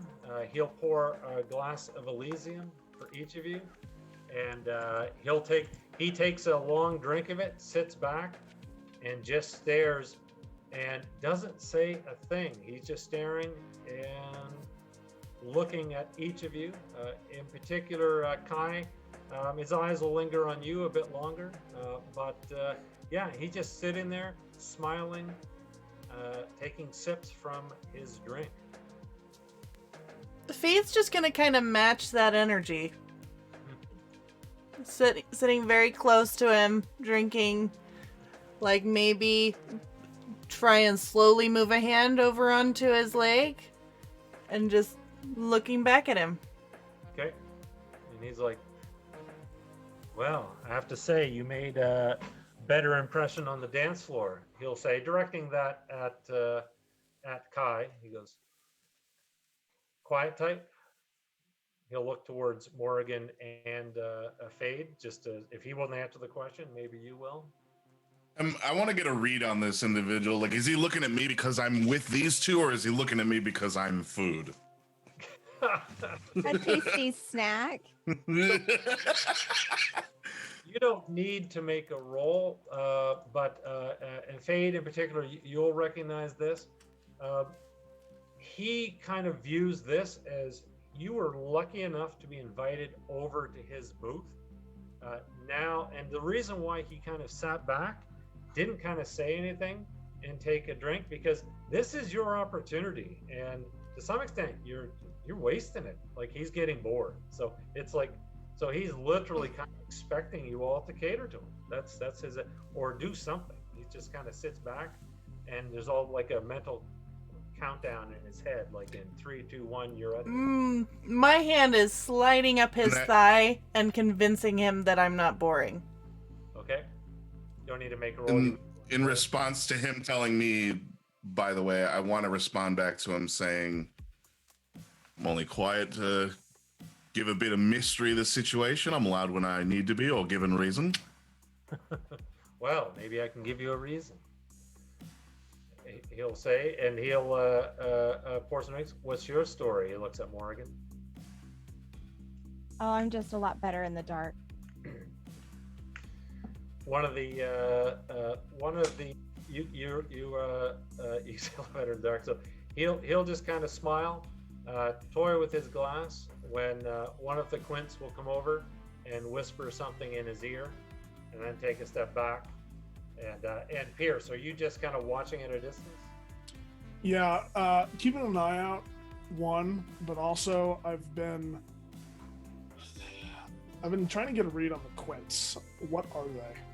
Yeah, give me a read person roll, and your difficulty will be your own attribute again. Yikes. A 3. Advantage. Success. I'll give you advantage on this because it's kind of in your wheelhouse. A 1. Oh, Jesus, a 1. They are all packing. They are quite professional. They're watching around. In fact, you know, one of them's already made you. They've made Akira, and you note that whereas before, when I said that they were not paying attention to flicks, now 2 of them are, and they've repositioned themselves that they can move if they need to basically come to Flix's aid should the folks sitting in the booth with him prove to be trouble.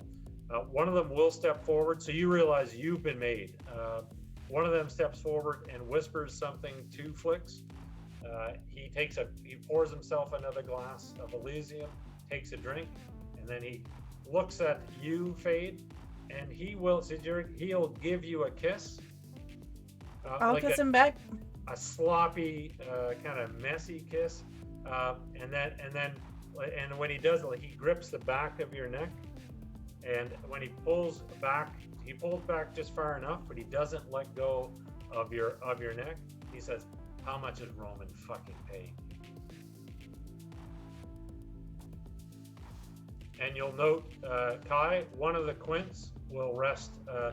Their gun is still in their jacket, but you'll feel kind of the hard end of it kind of nudge up against your shoulder as one of them kind of moves in behind you. How much? Who's Roman? And I'm gonna kiss him back very strongly. He'll push you away, and he goes, and he looks at, and he'll look around to the rest of you. He goes, I know you aren't who you say you are. He goes, that's why I hired the best. You know who paid for these 5? Roman's fucking money. You know who paid for that bottle of Elysium? Roman's fucking money. And you know who's paying for you to sit here and fuck me around? Roman's fucking money. So, I'm guessing he wants his sleeve back. If you don't mind. Finally, we get to it. And he goes, well, he goes, do you know why Roman's fucking money is paying for this sleeve? Well, because it's his fucking sleeve and he would like it back. Yeah, well, you can tell that prick that I sold it. He had me wear that fuck toy for the last 10 years, and as far as I'm concerned, it was a gift. If you want it, I don't give a shit. I've got a cool 2 million credits for it. But if you want it, you're gonna have to talk to Carnage at Panama Rose. hopefully that synth reject has chopped that sleeve into fucking bits inside that blood pit. Now, I assume that you're done wasting my time. If Well, you I don't actually, trying to get lucky for real. He'll give you a look, Kai.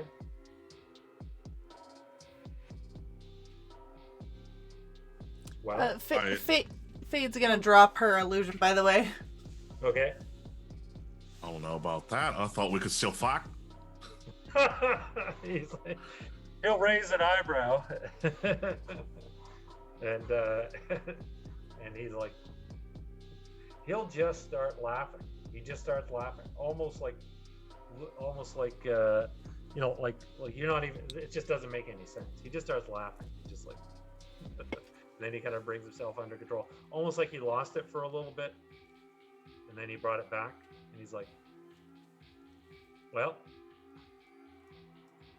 I just have, I'm sorry, I don't want to waste your time. I'm just really curious because, you know, normally when there's a breakup, somebody steals, you know, like another person's hologram collection or, you know, just something a little less Gross. intimate. Is there something about this sleeve other than just, you know, the girth? Absolutely. You see, Roman has traded me in. He's got himself a new plaything. But you know what? He'll lean forward and whisper to you. He's like, he can't get it up unless that sleeve is in the room. And it gives you a big smile. Now, do you understand? He's trying to impress someone. That son of a bitch threw me out like trash.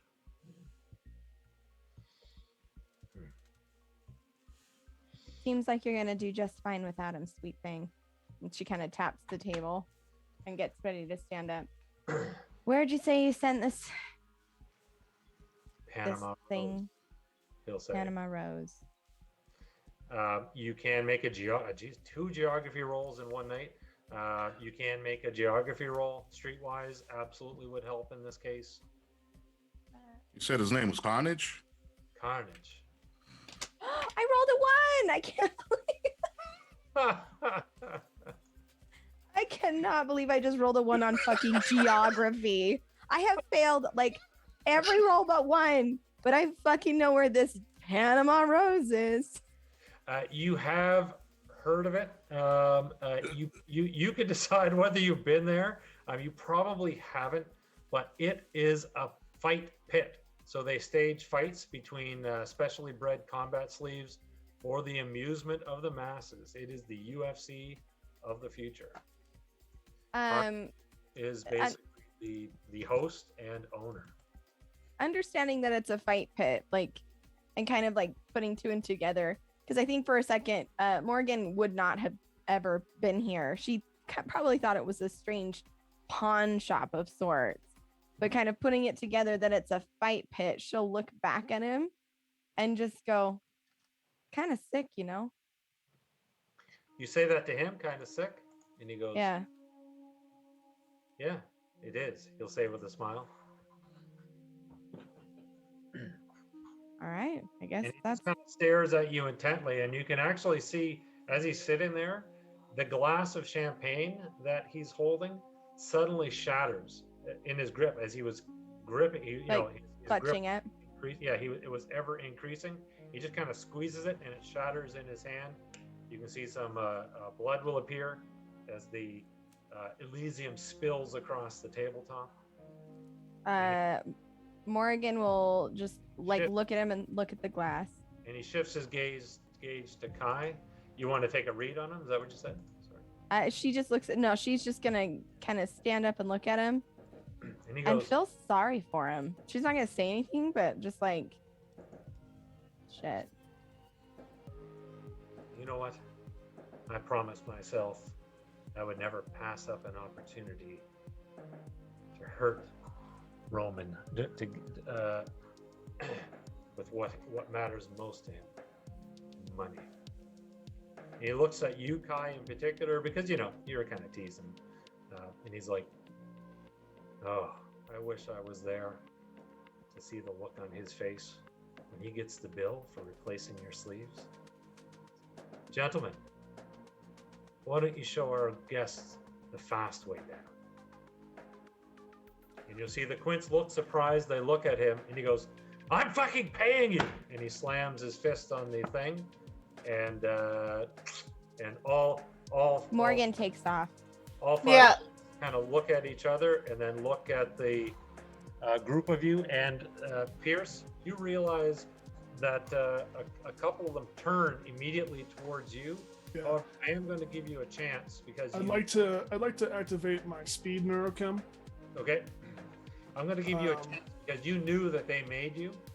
So if you can make a stealth roll, you can reposition yourself, just kind of slip into the crowd so that when they look at where you were, you're no longer there. Yeah. Can I was actually planning on doing something else too, but I'll make this stealth roll. Oh, that's the wrong dice. I do not make it with a 6 out of 4. Okay. DM, They're quick. my hand's still on his thigh. Can I just extend my blade a little bit right up next to where the artery is on the inside of his thigh and say, Oh. I'm sorry, could you tell them to stop? I wasn't done yet with my champagne, and I didn't get any earlier, and I really want it. All right. As the Quints are about to move, you can see Flix. He suddenly he tenses up. This is an intimidation. He looks you right in the eyes. And he wants to see that you mean it. So you're going to make an intimidation. I am roll. absolutely staring back with nothing but a weird desperation on my face. So here's what I'm going to. I will give you a bonus die, which basically advantage. If in fact you are seriously going to, like, if you're not bluffing, if you're seriously going to cut him, I am not bluffing. I will give you a bonus die. Because of course you were told explicitly not to harm Flix. All right. I got a 1, Oh, everyone. Shit. I'm not gonna roll it again. is in the exact position that Flix and as the Quints are about to move, he's like stop, and the Quints are confused. You can tell that they. I will give you a read person roll, kind, since you're closest. All right. Read person, D10. I'm gonna make it pretty easy. It's going to be a 7 or lower. Oh, well, that's great because I rolled an 8. These guys, you immediately read these guys. They're professional bodyguards, and one, they didn't like the fact that Flix ordered them to basically be gooned, and you know that you just get to look at them. They're like, what is going on here? They themselves are a bit concerned about Flix's behavior, and he's like, and he looks straight at you, Fade, and he's like, I think I could fall in love with someone like you. She's actually gonna grin at that, and it's a genuine grin. And then she's just, with her other hand still holding the champagne glass, just going to down it all while maintaining eye contact with him and be like, I think it's time for your guards to leave. I wouldn't want them changing their minds, or you yours, as I go. We're done here. We'll be leaving. He raises his hand, and the Quints will just relax and kind of fall back, and he's like, What's your name? Your real name?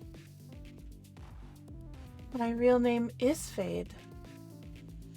And she's gonna kiss him and then stand up and leave. Well then, Fade, forgetting. You're lucky to have her, he'll say to you, Kai. And you can all get up and walk away. Akira's on the comm. She's like, that was a close one. And you can all leave Flicks sitting in his booth where he'll get up, and the 4 quints or 5 quints will fall in around him, and they will quickly exit to his suite. All right. Fucking So, meths. Pierce will take his finger off of the execute button for the disable anti-gravity on the 5 quints that he had just concocted. All right then. Gets rid of the program. and you can all exit the Stratos X. And we will do one more, and just one minor encounter, and then we'll take a break. So you can exit the lounge, get into the elevator, head down to the first floor. Akira's like, I didn't exactly follow everything you were saying, but good job. She looks towards you, Fade. Of course. Fade's touching her hair a lot. She goes, of course, followed through, we'd all have a price on our head tomorrow morning. Like, I don't know, how much money does Volkov have? Like billions? I mean, you know they said not to hurt Flicks, right? They did. But She didn't hurt him, he but she wouldn't didn't make him feel believe safe me either. if I didn't mean it. Anyway, good job. She's gonna say reluctantly. You can exit Stratos X, and you can see that there is actually give me a detection roll. Difficulty is again the first digit of your perception. Ooh, a D8 for that. Nice. Thought I was ever to get into combat. A 2, What do you- and I have a 50 in perception. Everybody who makes it, there is a limo sitting out in front of Stratos X. If you made your roll, you notice the Volkov Arms logo on the door. There is a big man. This guy is about 6'8". He's this guy. He's standing there in front of the car, and as soon as he sees kind of your group, you realize he's been waiting for you. And he looks at you and he goes, my boss wants a word with you. Get in the fucking car. Oh, this is his fucking car. Weird that he didn't bring his talking car. Are you trying to make joke? I don't know. Was it funny? A bit. Then yeah. Still, get in car, or I put you in car. Easy. Fade gets in the car. She's still like stroking her hair and looking just very like happy, almost like lovesick a little. As soon as you get in, what's everybody else doing? Filing in, I guess. It's a big limo. You can get into the car and kind of take your places on the seats. You can see the guy sitting across from you. Well, you can decide where you sit, whether you want to sit next to him. I'm assuming Fade, are you going to like sit right beside him? Mm-hmm. I'll get in right next to him. As soon as you do, he looks, he goes, ah, you smell like Flicks. He always wore too much cologne. As he looks, and you all sit down, and he looks around, and he goes, the name's Gareth, Ash Gareth. He goes, I guess you'd say I'm Roman's #1 plaything. I understand you're trying to, that Prada's has hired you to recover his sleeve. Yes. Well, it's good to know all that money I paid on intelligence didn't go to waste. The way things are going, it sounds like it's one of his sleeves, and he doesn't break eye contact when he says that to Ash. It's the sleeve. He wants it back, but he's about the only one, he says. So what do You don't want to wear it either? He looks towards you, Flicks, and he goes, fuck no. And he goes, Flicks, He goes, seconds from Flicks. He goes, that guy is a psycho. Do you have any idea what he did to force Roman to finally break things off with him? He goes, there was a dinner, a meth dinner, over at Roman's sky home, including the Bancrofts. That fuck laced everyone's drink, including Roman's, with a touch of Reaper. Everyone was paralyzed, but still conscious. Then Flicks decides to have sex with one of the employees right on the dining room table in front of everybody. Roman had no choice. He had to cut him loose. Now he wants me to wear that sleeve? No, not a chance. He goes, I don't care what Prada is paying you. I don't care what Roman is paying you. I will triple it to make sure that that fucking sleeve is destroyed. I have good news. It was sold to a fight pit.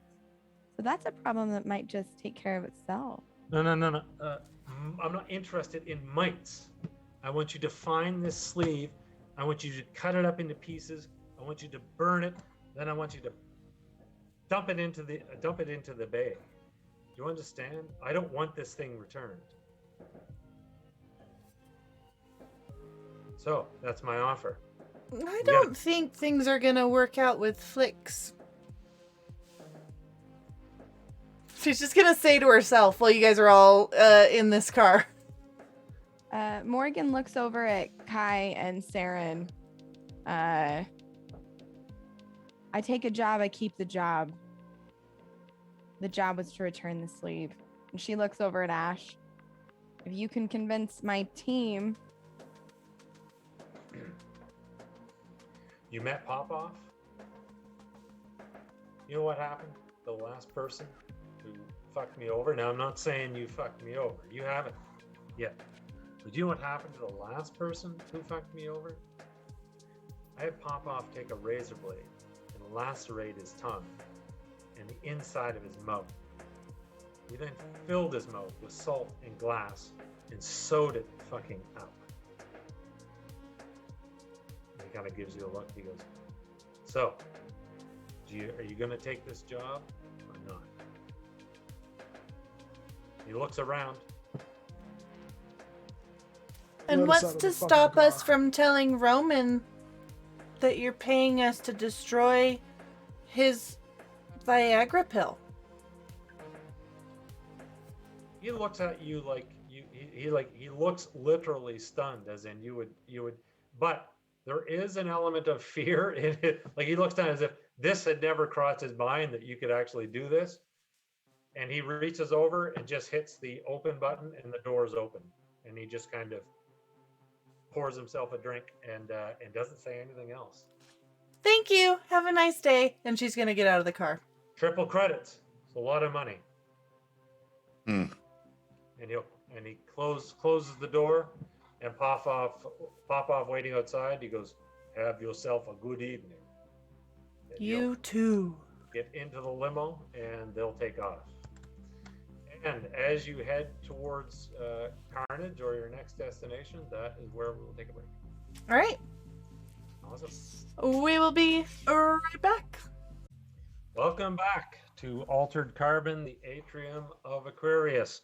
So where we left off is the characters have just left Stratos X. I was just telling them that was supposed to be the first fight where we get to try out the system. But characters are always throwing you curveballs, and very expertly, Luca playing Fade managed to avoid that confrontation. So into the afterwards, you had a meeting. Purple just pulled from the backpack. With Ash. Oh, he did. Okay, thanks, Purple.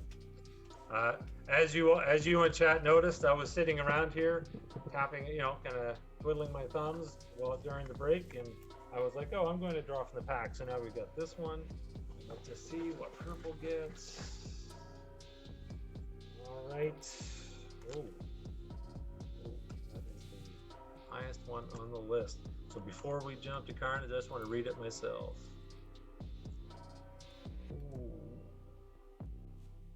No. I'm scared. I'm very scared. All right. Okay. All right. All right. Here we go. That is, that is a doozy one. All right. And it's going to happen soon. So thanks, Purple. Okay. So the Panama Rose fight drome is renowned throughout Bay City. It is essentially, it is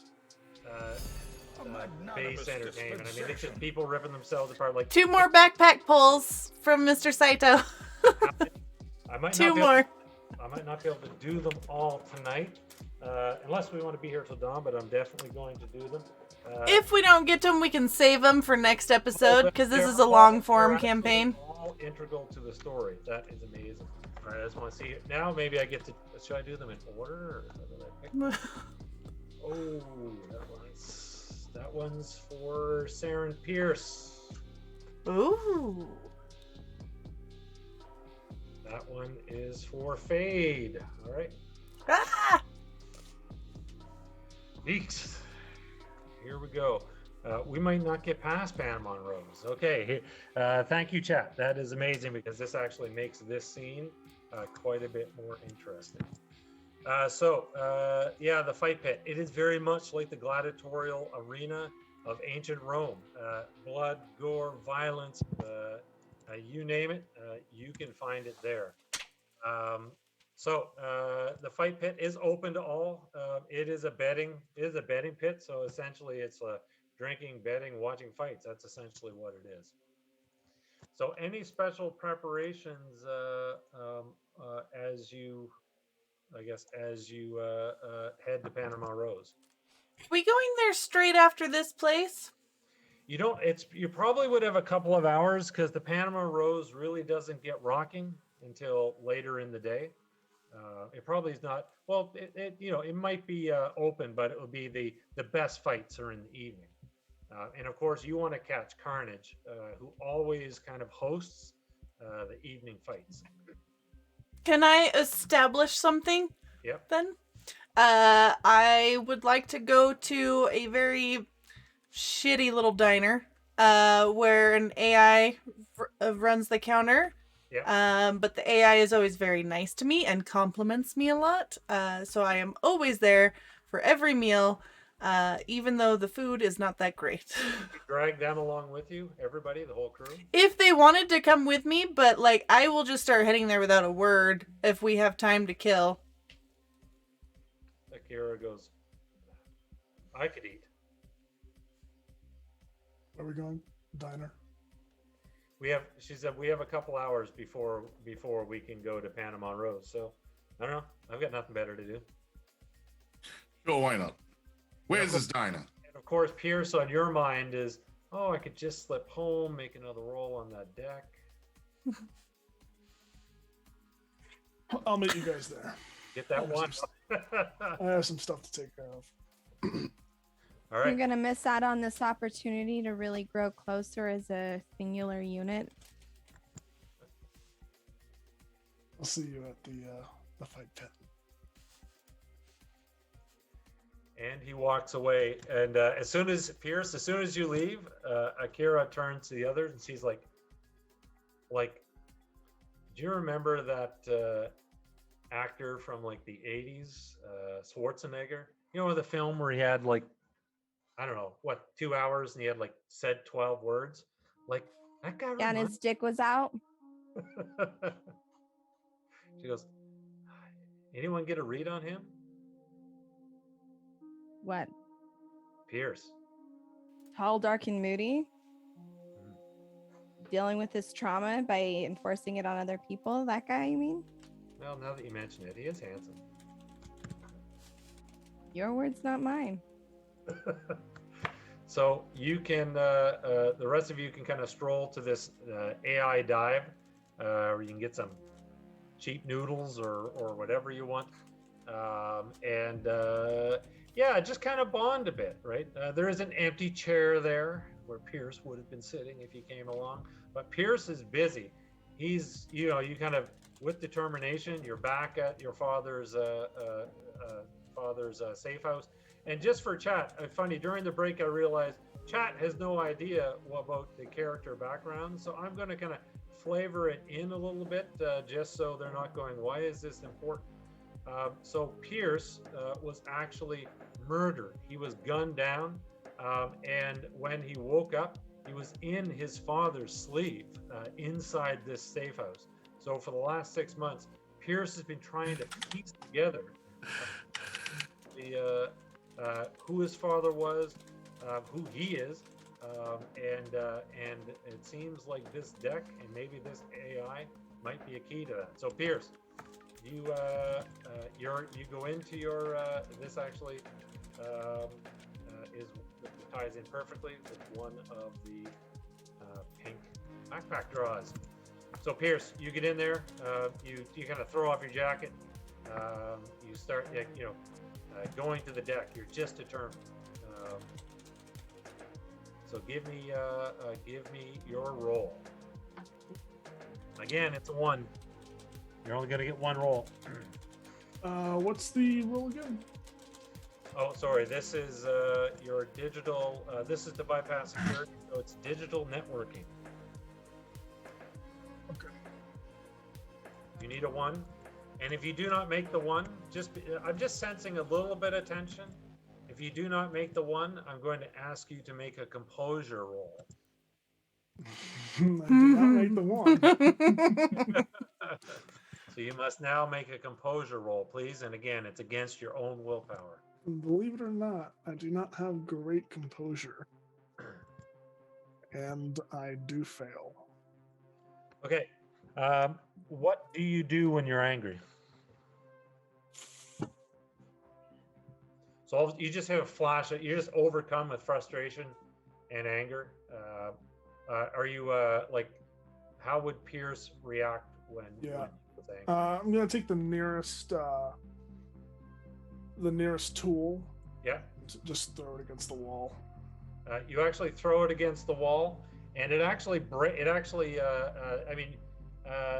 this safe house is kind of secluded. It's more hidden, but it's not high end or anything. You're kind of, but it is off the grid, so to speak. So when you throw the tool, it actually impacts with the wall and puts a hole in it. The tool is sticking out of it, and you can see there's an empty space in behind the wall. The fuck? He'll go and peer behind it. Yep. If he can see some light behind there or You can space. just have tools and stuff everywhere. You can grab a kind of a little flashlight, shine it in through the hole, and what you see is a box. He'll just clench his fist and punch through the wall. Almost like a safety deposit box. You can pull at the material, widening it up enough to get to pull the box out. You can see that it's a relatively nice. It'd be a box. I guess the best way I could describe it is the type of box that you would receive a medal in, like a medal of valor or something. So you can pull it out. It's a medal, but you are kind of you kind of stop in your tracks. You're holding it. Your hands shake a little bit. As you can see, etched into the box, it says Brittany Pierce. There is a birth date and a death date, and the death date was how old is your character? 37. 27. 37. 37. So the death date is would be 35 years ago, and the birth date was only 11 years before that. Brittany Pierce, 11 years old when she died.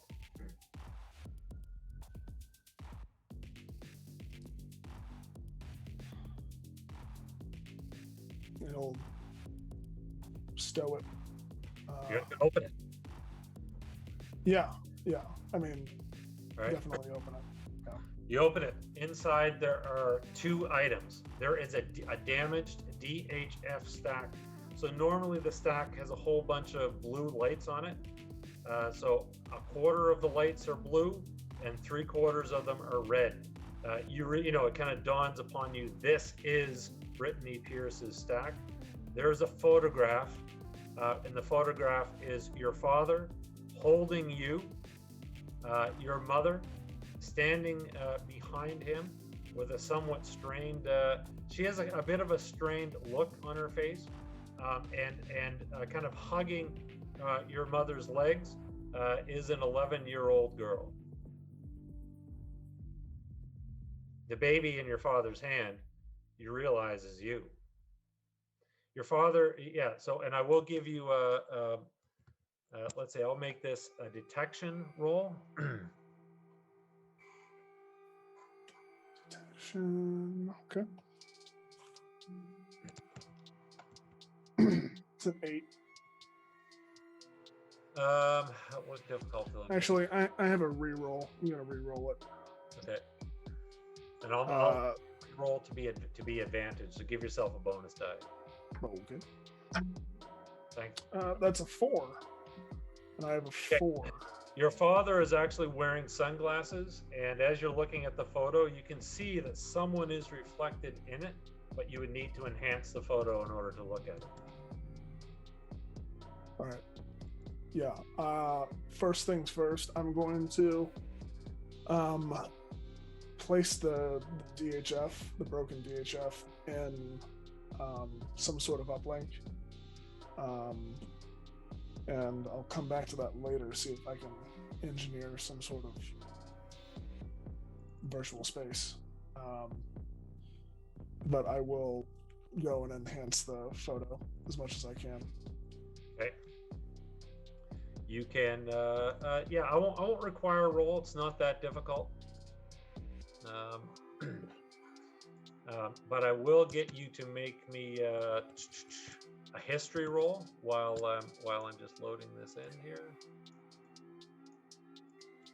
As the enhancement comes in, it's a person being reflected in your father's sunglasses. You can tell from the angle of your mother and the angle of the person that it's your mother and this person that are staring at each other. And again, as I said, while your father appears to be happy, your mother has a bit of a strained look on her face, which means that this photo is likely it's not exactly the photo that you would go, oh, everybody's happy, and you would keep. It must be the only photo of Brittany. Otherwise, why would it be here? And as it enhances, you can see that the person reflected in the glass is Quelchrist Falconer. What did you do on your history roll? A 2. A 2? You recognize her. Everybody does. You've learned about it. Most people have learned about her in school. She is the head of the Envoys. She started a rebellion against the Protectorate, and she and all of the Envoys were killed at the Battle of Stronghold many, many years ago.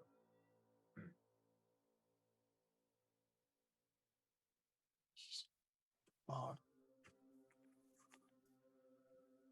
Why is Falconer done this?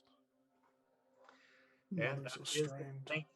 More will be revealed, but that is the pink backpack draw. So thank you. I believe that was purple. Thank you, purple. And now you realize time has ticked away. You need to meet with the others. Yeah.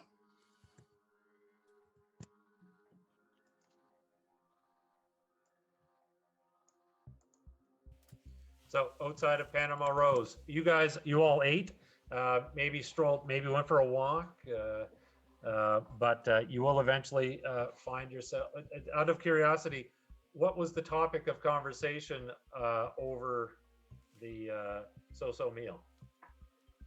Fade would have happily eaten eggs and some probably burnt bacon while receiving all of the compliments that she could from this friendly AI. Oh, the AI is constantly spewing out compliments, right? Akira will smile and she's like, so what's that taste like? I mean,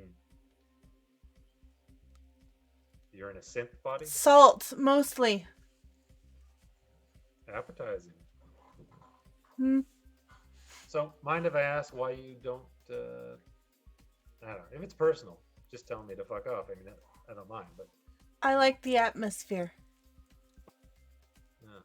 okay. She'll go back to eating. She goes, you know what? This isn't half bad. She'll actually say she's used to worse. and as she's eating, she'll look up over her bowl at you, Morgan, and she goes, her. I figured her out. I'll give you 10 minutes after meeting you. Definitely had you down when we entered Stratos X. But you, I still don't get you. What do you mean?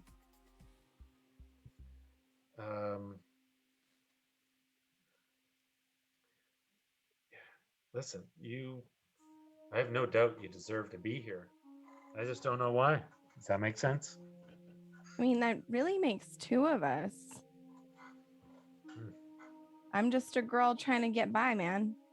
I got bills to pay and a mouth to feed, mine. So I take jobs, and here I am. Calypso You're just or Cassiopeia. I mean, yeah. Or isn't that what we're all trying to do? You're not carrying? Well, I mean, carrying, like, care about. She'll pull out her pistol and put it on the counter and spin it around so that the handle is facing you. She'll reach out and grab it, but in that way that you've kind of like seen people in like not really knowing how to hold a gun, being very careful to keep her finger off of any trigger mechanisms as she does, and hold it up. I mean, What's the point? Most jobs don't need it. It escalates you. Having one of these generally guarantees that you get shot. She puts it down and slides it across the counter. Need to hear that, Kai? Most jobs. Oh my goodness. You get shot. You're supposed to point the loud end away from you. Right. Usually how you avoid getting shot in the first place. Right. Because those stop bullets. The thing about guns is that it's better to have one and not need it than to need one and not have one. Know what I mean? Sure. But I've found in my day-to-day, I just really don't need one. You know what? You might be right, and she'll shoot you a look, Fade. So far, this has been going too smoothly, she says as she eats her noodles. All right, I guess we better get going. And you can all meet up with Pierce at outside of Panama Rose. There's people are starting to line up, cars are starting to pull up. This does feel very exciting. It's fight night type thing, and people come here and they're ready for blood. So there's this energy that's in the air. Pierce, you can meet up with them. You meet up across the street. Akira takes a look at you and she's like, you get done what you needed to get done. Just like he was being shaken out of a dream, he just kind of looks. You on something? I think it's childhood trauma. Awfully perceptive of you. She goes, are you a psych? She goes, wait, is that it? You're a psychiatrist? No, do you want me to try you though? And you can, and you actually see quite seriously. She's like, no, I don't. And try me. She gives you a look like, no, I don't. Try me.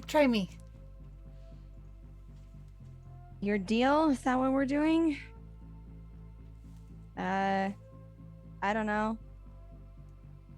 Hugged too much as a kid. I have no idea. Wrong.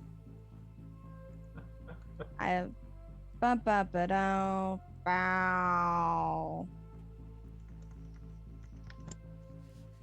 So, where's this one? Okay, we have another pink backpack here. So you're all just chatting on the side of the road, looking across. You can go in at any time, but as you're as you're sitting there, Fade, you can be looking at Morgan. Morgan, you can be kind of assessing this very interesting and strange woman in front of you. And a car will pull up just out in front of Panama Rose. And a couple individuals will get out, and there's a relatively loud man.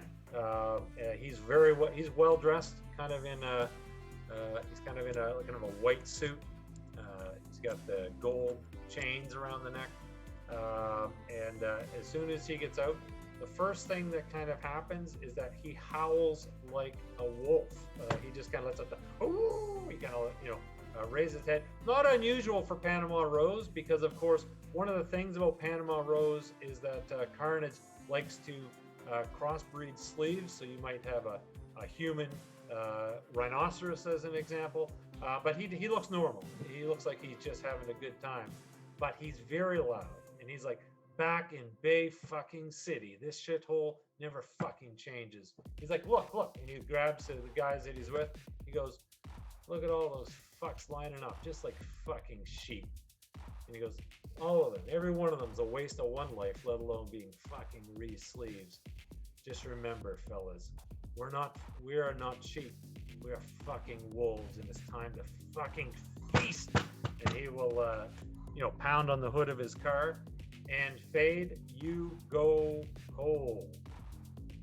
That is without question Dexter Cage. You remember the last thing he said to you when he cut the cable as you were going up to the elevator. He shot Wyatt, and then he said, Wyatt likes to think of himself as a fucking shepherd, but shepherds herd sheep, Fade, and I'm a fucking wolf. You know what happens to sheep like you when they lose their shepherd? They get fucking eaten. And that's when he cut the cable, and you fell, but managed to survive. Sorry, fam. I'm walking straight up to him. Do you, out of curiosity, do you look the same as you did back then? Same sleeve?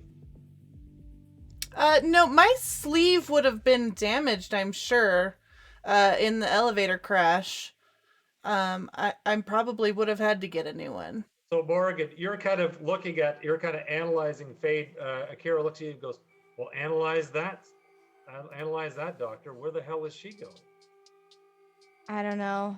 Seems like something shiny caught her attention. You know what? I just figured you out. And What? Akira goes, she seems to like you. That makes you her babysitter. How you figure? Since you're the one with the gun and can protect and all. She doesn't respect guns, but she's got a sweet spot for you. I can tell. So, go sweet talk her into not messing this up for the rest of us. Right. I'll give it my best shot. And Morgan will peel off and move after Fade, calling out, Hey, Fade! So you'll see that Gage is. I've got to put him onto the screen here. Just Pierce is doing his best to slip into the shadows and get as close to them as possible without being seen. Okay, you can follow him behind. What about you, Kai? You see this going on? Akira looks at you and she goes, I feel like something's happening and I don't know what it is. Whatever, I'm bored. Let's get a little excitement. Let's see what's happening. All right. So you see Cage. He's got a posse with him of four other fellas. So you just walk right up to him. So I guess my question is, Luca, he wouldn't recognize Fade at all by just looking at her. Nope. And I know that, so like I'm gonna just start to put on a really slinky attitude as I approach him. Yep, and you realize this is not the sleeve either, but the voice and the attitude is unmistakable. And the wolves, like spouting off about wolves, 100%, yeah. So so Morgan is coming up behind you, but you're gonna have to make an expression roll. Okay.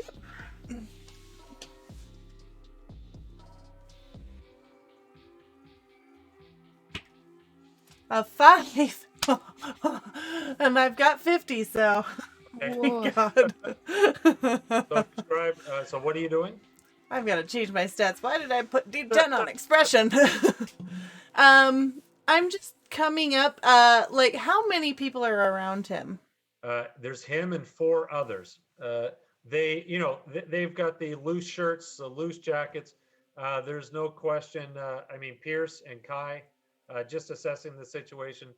They're not really trying to hide the fact that they're carrying. You know, they're out for a good time, and they're kind of, you know, but they also want to get it across to anyone that they are the shit, including being dangerous.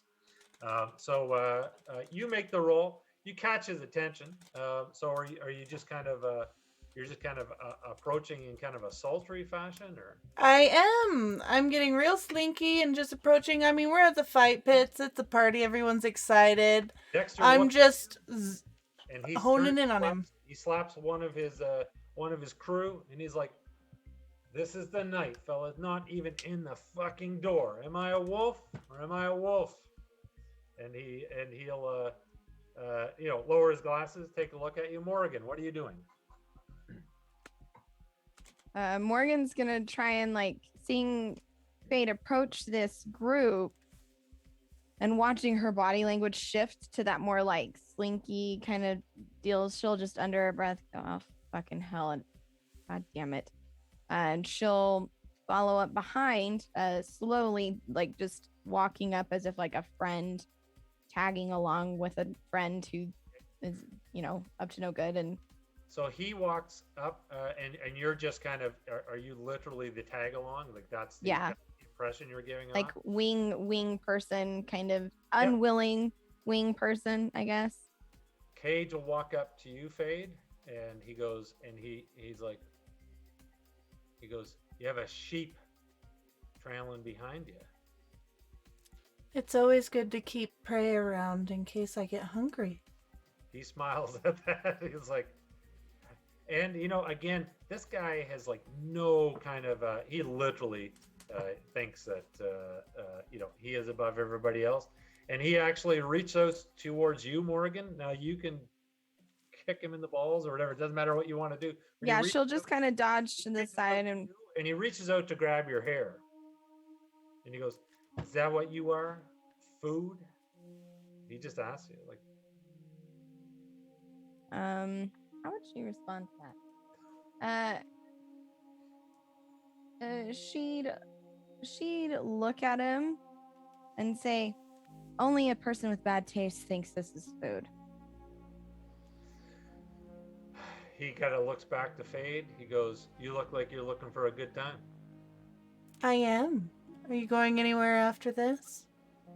He goes, "Baby, who knows? This is my fucking city. I'll go wherever I want." Maybe I could come with you.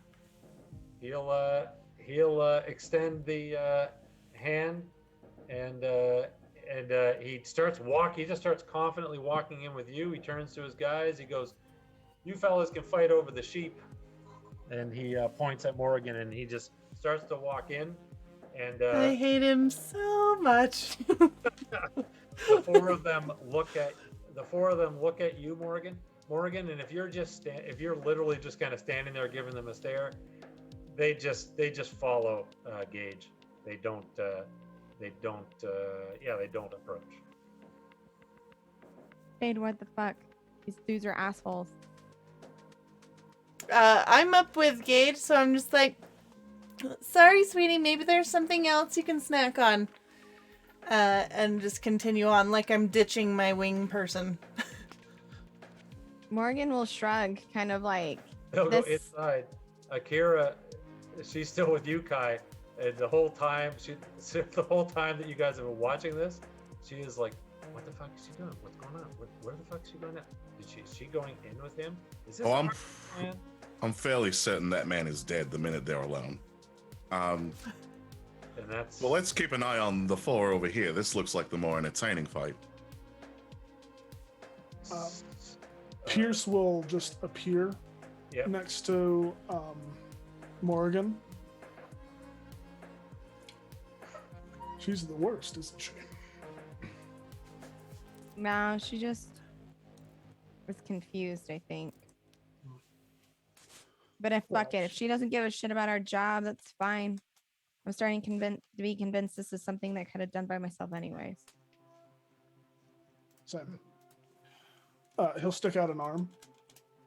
All right, and the two of you can walk in, and as soon as they disappear inside, Akira looked at you, Kai. She goes, well, I guess you're stuck with me. She sticks out her arm.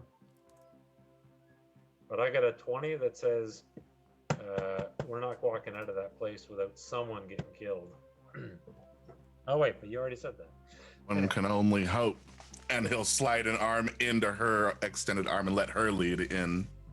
As you enter the fight drone, you can see that currently taking place is a brutal match between joined sleeves. These are basically sleeves that were grown so that their arms are basically literally grown together, fused together so that neither combatant can escape unless they literally rip their own arm off.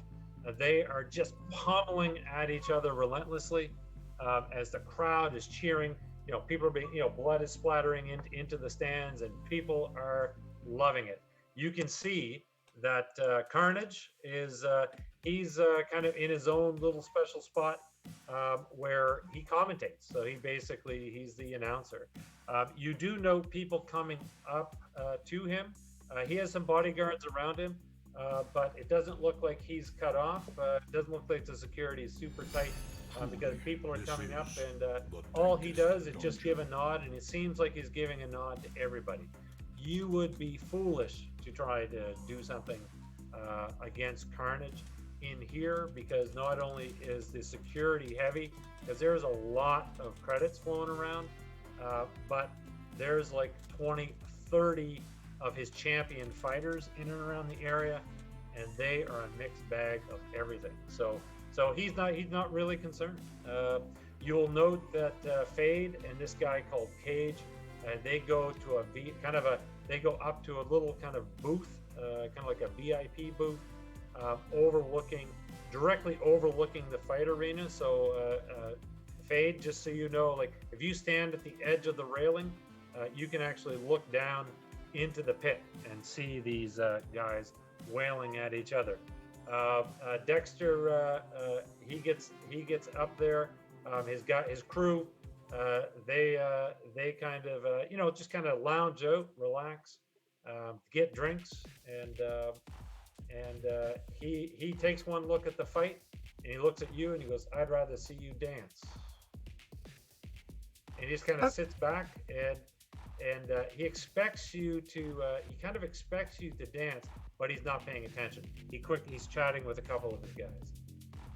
Yeah, she'll use this opportunity. She's absolutely going to just step back from him and dance, but she's also using this opportunity to look around. She's going to try and multitask here. All right, so the rest of you can come in. There's the general kind of mosh pit where basically people gather up against the cages and yell at the fight. There's some booths. I said, his Carnage is right there. There's a lineup of maybe 3 people to wait to see him, but most of the interactions are relatively quick. You don't notice. I mean, you don't need to make a roll. You don't notice the sleeve anywhere here, although there's probably quite an extensive operation, backstage. All right, so listen. Either way this breaks, the sleeve exists or it doesn't, we can come out on top. Right. We just need to figure out which one it is. Well, we know what it looks like. If it's been destroyed, there's probably record of it, especially it being 2 million credits. But also, these are Meths. They only like stuff that can do them wrong. Catch my drift? Nobody That's not pays 2 just- million credits for a thing they're going to destroy anyway. I wager that thing is here somewhere where it's protected. And I think that thing's got something in it that we're not supposed to know about. Of course. Yeah, that's an exorbitant price to pay for a sleeve that you would put into a fight pit. Well, I don't know if it's proprietary tech. I don't know if it's some sort of weaponry, but that is not just a fucking slave. Well, let's look at the facts, right? This sleeve came in direct contact with Reaper. I bet you 1,000 credits that most likely there's evidence on there of a Meth getting into some shit a little over his head, and he wants the evidence back to him and destroyed. You think that thing like records? Oh yes, of course. If it's a good one, it is a That's- fuck doll after all. That's what Neo Cs are. But wouldn't the boy toy know about that? Wouldn't the boy toy use that as blackmail? Not necessarily, especially if it was also affecting him. Akira, she's like, you also can't rule out the fact that maybe Flick's still in love with Volkov. Maybe he wants to hurt him, like take his money or take the sleeve, but maybe not publicly embarrass him. I hate to break it to you, sweetie. Meths don't know how to love. I wouldn't know, she'll say. The longer you Listen, live, the less. Volkov has a reputation. You know, that bruiser who threatened to put molten glass in our mouths? Volkov will do far worse. Flex wouldn't, she'll say, I think Flex would know that. He wouldn't do anything to publicly embarrass him. Morrigan will look at Kai. Listen, I get that you're not on the force anymore. Any chance you could maybe pick back up the badge just for one last night? Try to convince the owner that it's needed for an investigation or something. You want me to flash badge at an underground fight pit? It's not really underground now, is it? Not literally, You know what but I it's mean. not a legal fight pit. Sure. It's one of those places where nobody asks they don't hide themselves. Nobody asks questions. For some reason, it's protected. It's just a question. I'm just trying to figure out the best way in and out so we don't get asked questions. And she's going to try and look around and see if she can catch Fade and say, because our wild child's gone on a sabbatical, it seems. Yeah, so what are we going to do about that? Let her do her thing. Best case scenario, she causes a distraction and gives us cover. Worst case scenario, she causes a distraction. Right. So who's talking Carnage? I don't think we need to speak to him. Can we not just do this the old-fashioned way and go looking into places we shouldn't be and try to find it That's my and deal vote. with people who catch us off guard like a regular hijinks, like they used to do on that one show, Scooby-Doo? I'll actually put a hand onto your hand, and she's like, you know where we are, right? Like if we get caught, We'll be fighting. she points to the fight pit. That's the plan. I don't get caught. That's a shitty plan. Oh, Akira's like, you know what? Yeah, yes. Listen to her. You're right. That is a shitty plan. I should wave around a police badge. That's a better plan. Listen, I didn't say that was a good plan, but that, she points at Pierce, is a fucking shitty plan. I don't know about you guys, but I'm not rocking anything special with this, so I can't. Listen, we were hired for a reason, and my line of work is not making a scene. And y'all think you're coming in here and sneaking into places you shouldn't be and getting into fights in the middle of the ring, and she kind of gestures around, or running off with some strange man because you feel like it. But here's the problem. I got fucking bills to pay. So let's get our shit together and make a plan to get in and get out. Excuse me, little orphan Annie. I didn't suggest that we create a ruckus. Perhaps we do things a little bit more stealthily. Go look around, see if there's any places here that a body might be stashed. See if anybody's wearing the fucking thing. Huh? All right. Maybe we take a few minutes to analyze. Let's split up and take a look around. Right. Me back here in like 10 minutes just to see what the fuck's going on here, all right? He's getting Fine. pissed. So let's take a look Somehow around. I like him more this way. And Akira goes towards you. Don't forget babysitting duties.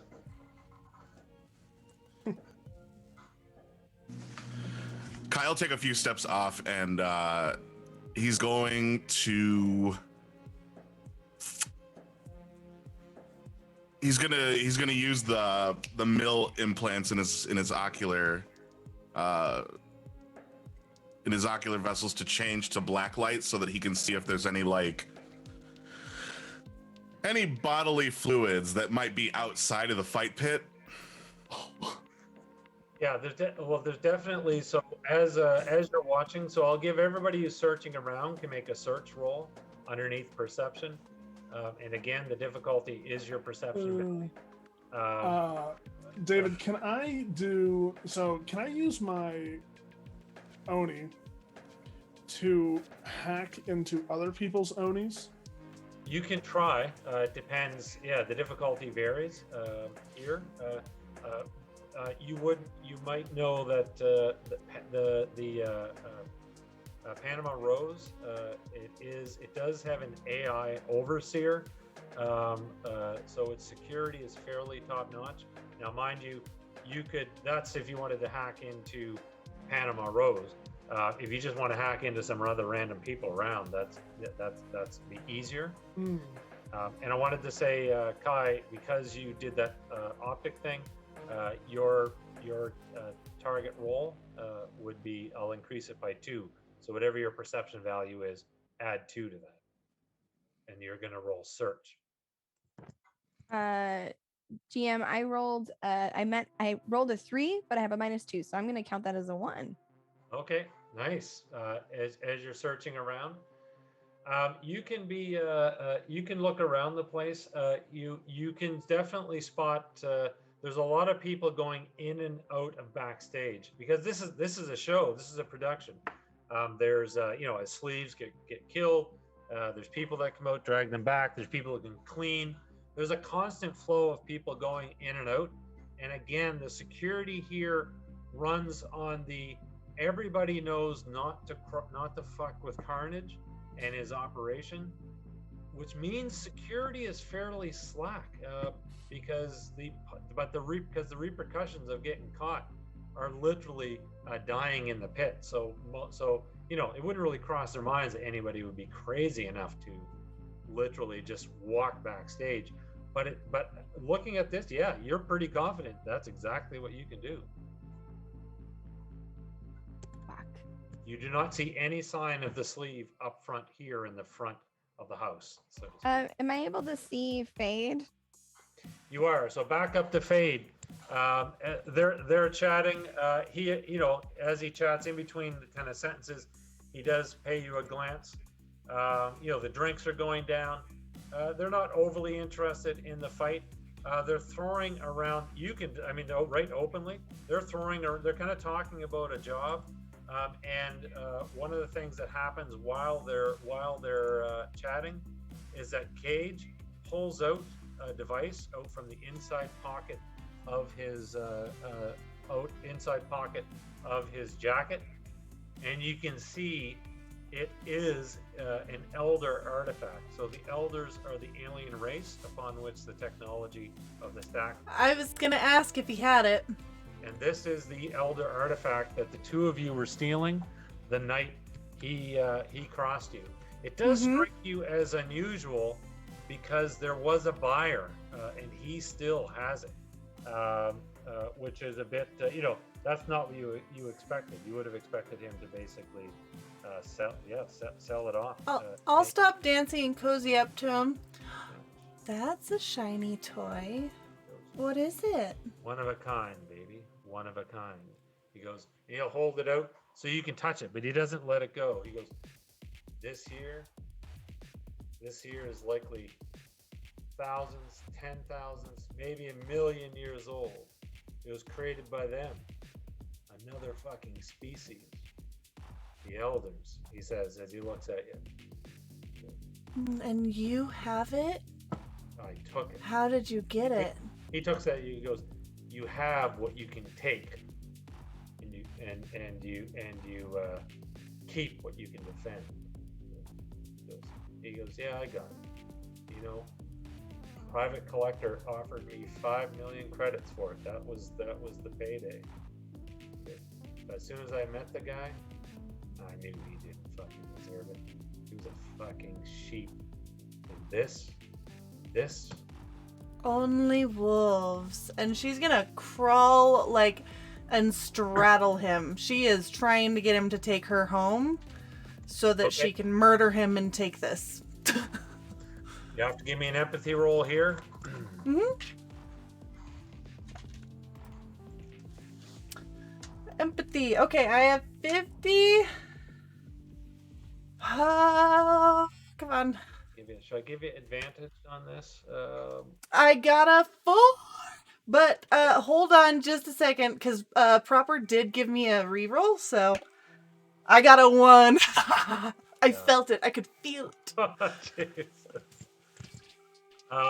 Something was telling me reroll. He's like, looks around and he goes, "Enjoy the fights, boys. I've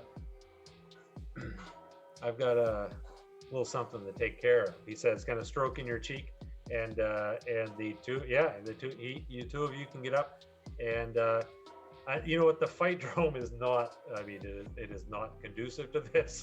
So he's going their car. They came in kind of a limo type thing. So it's right out to the car. And Morrigan, are you performing your babysitting duties? She's gonna see her getting up and kind of leaving or whatever, and she'll see, recognize that security is lax. She'll try to catch eyes with Kai or Pierce, whoever's closest. Yeah. So Kai, what did you get on your search roll?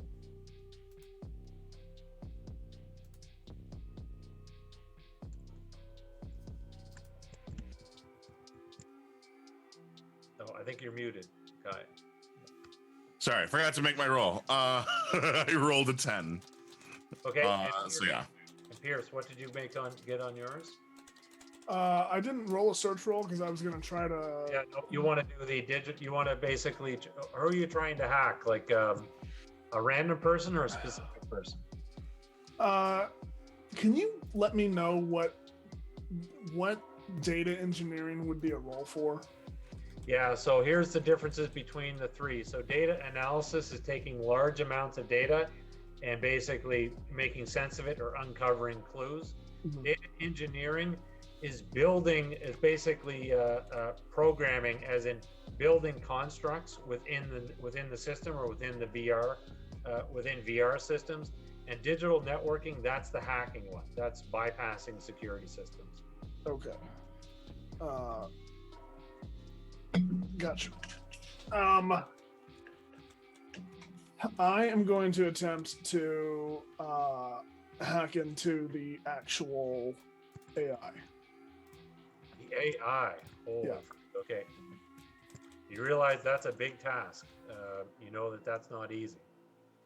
Yeah, my general stats pretty good, and I have a really good digital networking. Okay. This is gonna be a competing role, which means the degrees of success are important. So your base skill is going to be your acuity, so the tens die of your acuity, modified by any traits that you have or any special equipment that you have. And the AI, it's going to be a competing role with the AI, and whoever gets the most degrees of success essentially wins. And I'm going to use a reroll that I got earlier, just in case. I've got 2 degrees of success from the AI. So you need to roll. So whatever your target number is, you need to roll 2 or lower. I have 3 degrees of success. 3 degrees of success. What do you want to do? So it's not possible to take over an AI, just because they're kind of sentient beings, but you've slipped into the network. You realize the majority of the AI network is focused on managing the gambling that's taking place here. Like the amount of credits is crazy. People betting, because it's not just the people here. This is being broadcast throughout the Protectorate. So there are millions of credits flowing in and out. People betting, odds are being recalculated. So while the fight is happening, the AI is quite busy. In between, maybe if this was if there was not a fight going on, might be a bit more challenging. But what do you want to do? Access records, specifically storage facilities or locations within this place that the sleeve would be. And there would be sleeves are stored with an image of the sleeve. Just searching through the records, you can find it. And I'll get back to you in 1 second. So Morrigan, as Fade is leaving, and Kai. So Fade, you're walking out of the fight drone with Gage. Morgan, what are you and Kai doing? She's gonna make eyes at Kai, and kind of try to move quickly over to him, trying to dart through the crowd and say, "You're right. Best plan's just walking back there. Looks like Tinkerbell's making a great escape, so I'm gonna go figure out what the fuck that's about." Lead the way. So Kai, are you heading backstage while Morrigan is going out front? Is that the plan? Yeah, just to follow him and see what's going on, I guess. Yeah, I mean, Morgan would turn around and say, "I could use some backup. If you wouldn't mind." So you're all going to leave the fight drone over your Oni. Akira's like, I'm watching you walk out the door. I guess finding the sleeve is up to me. Pierce is still there. Okay, yeah, she just says that to him. She goes, and Pierce, wherever he is. Anyway, good luck. And if you get to shoot someone and I don't, I'll be really upset. Over her Oni, Fade is going to get a message from Pierce that just says, "Save his stack." And by the way, this whole encounter between, just a reminder to chat, this whole encounter between Fade and Gage is a direct result of the pink backpack. This was not supposed to happen. So Fade, you get to the car. He opens up the limo, tinted glass. He's like, music, drinks, and music starts to play inside. And gets a drink, and he'll open the door for you. Very gentlemanly of him, or an ungentlemanly guy. Okay, she's gonna walk in past him, making sure to just kind of brush up against him very close as she walks in. And as soon as you're in, he gets in and he closes the door. Morgan, you and Kai exit the fight room. There's still a fair number of people hanging around outside, just whatever, chatting. Some people are watching it on their Oni from outside, but they want to be close to the actual fight room, even though it's at capacity. And you can see that this guy and Fade disappear into the limo. And it's tinted, and you might have heard music before the door closed, but it's soundproofed as well. We're not gonna get that sleeve without her.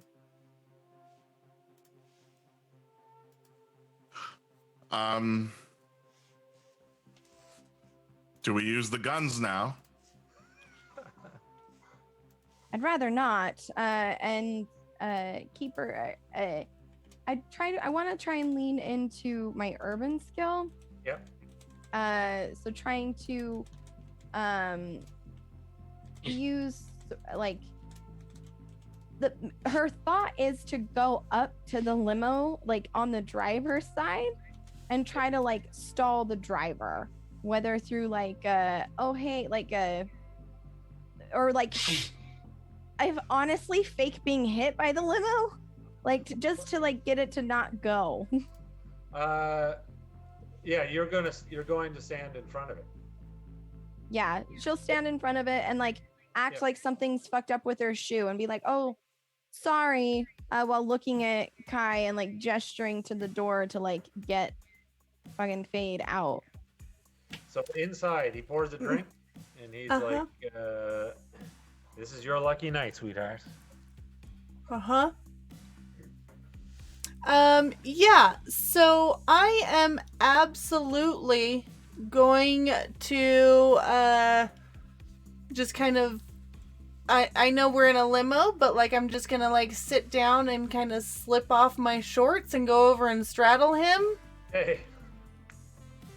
And then I assume that he will place his hands on my hips. Yep. And at that point I'm gonna go full Gone Girl and slit his throat. So he is definitely into it. You rolled a 1, if I recall, which was an ace to initially seduce him. So I'm going to give him a read person roll. But you did get a 1, so he will have to. I'll make that your roll. So he has to roll higher than that. Where's my die there? Okay. Or he has to get a 1. Anyone in chat want to give me a -2? Oh, he didn't do it. Okay. So as Kai and Morrigan Morrigan is in front of the limo, Kai, I'm assuming you're kind of flanking or about to flank the rear door. Right. What we're going to do, I'm going to give you advantage on this roll, Fade. You're going to roll melee combat. Your difficulty is your own strength. Okay, I have a D8 and it's 40. Yeah, so you have to roll a 4 or less, but your advantage, you're going to get a bonus die on that. And you might think, is it, why, if this was just an average. I got a 2, but I'm going to roll again. Okay. Okay, well that was a 7, so I got a 2. Okay, so basically, and I'm going to give you basically an automatic hit to the head, and you're not going for the stack, right? No, but I am just gonna slit his throat, right across his voice box, so that he can't cry out, and I'm gonna like with my blade extended, just gonna slice deep, so his esophagus is cut off too. So what that means is, do you have damage written down for a knife? I have. It's a die 6. It's a die 6 plus. No, I have damage threshold. I do not have damage for what my blade does. Would it be her mono blade? Oh yeah, that's what you're using, right? Yeah, that's what I'm using. It's a D8 plus strength. Yeah. D8. So okay. D8. Now you're going to add your strength bonus to it. So just that first number. Now it's your choice, because you got 2 degrees of success. That means you roll that for every degree of success that you get. So you can just double it, or you can roll twice. That's completely up to you how you want to handle that. Well, I'll roll twice, and I got the same thing each time. I got a 3 each time, so 6 plus 4. Sorry, what's your total damage? It's a 10? 10. That's from the both roll. Okay. So you slash him across the throat. Ugh, blood kind of, his beautiful suit and his nice chest hair. I mean, blood starts running down the front of the thing, and he's going for his gun. We are actually going to roll speed dice, so we'll see how this works. But just before we roll that, Pierce, you're in the system. You look around. You find where the sleeve was logged into the system. You find the financial transaction where Carnage paid Flix the credits, the 2 million credits for the sleeve.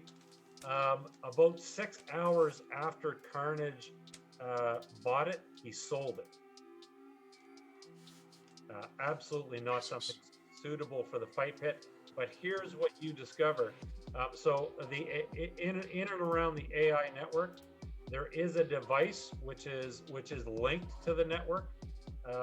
So the transaction. So here's what happened. Carnage got the sleeve. There's a device in the back.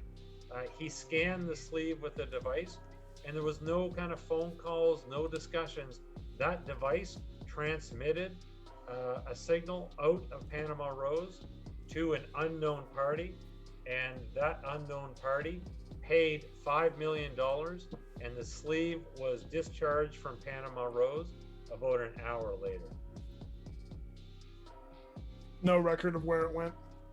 No record of where it went, except that that device is obviously it's some type of communication device that of course sent the signal out to this unknown party.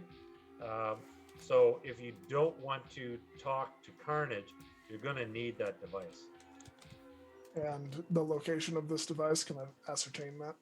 Yep, you're so you basically have it's kind of cool. You kind of have a virtual 3D image on your Oni of the fight drone, and you see all the data moving, all the bets coming in and out, all the transmissions, and you can see this kind of spot where this device is sitting, and it's backstage. All right.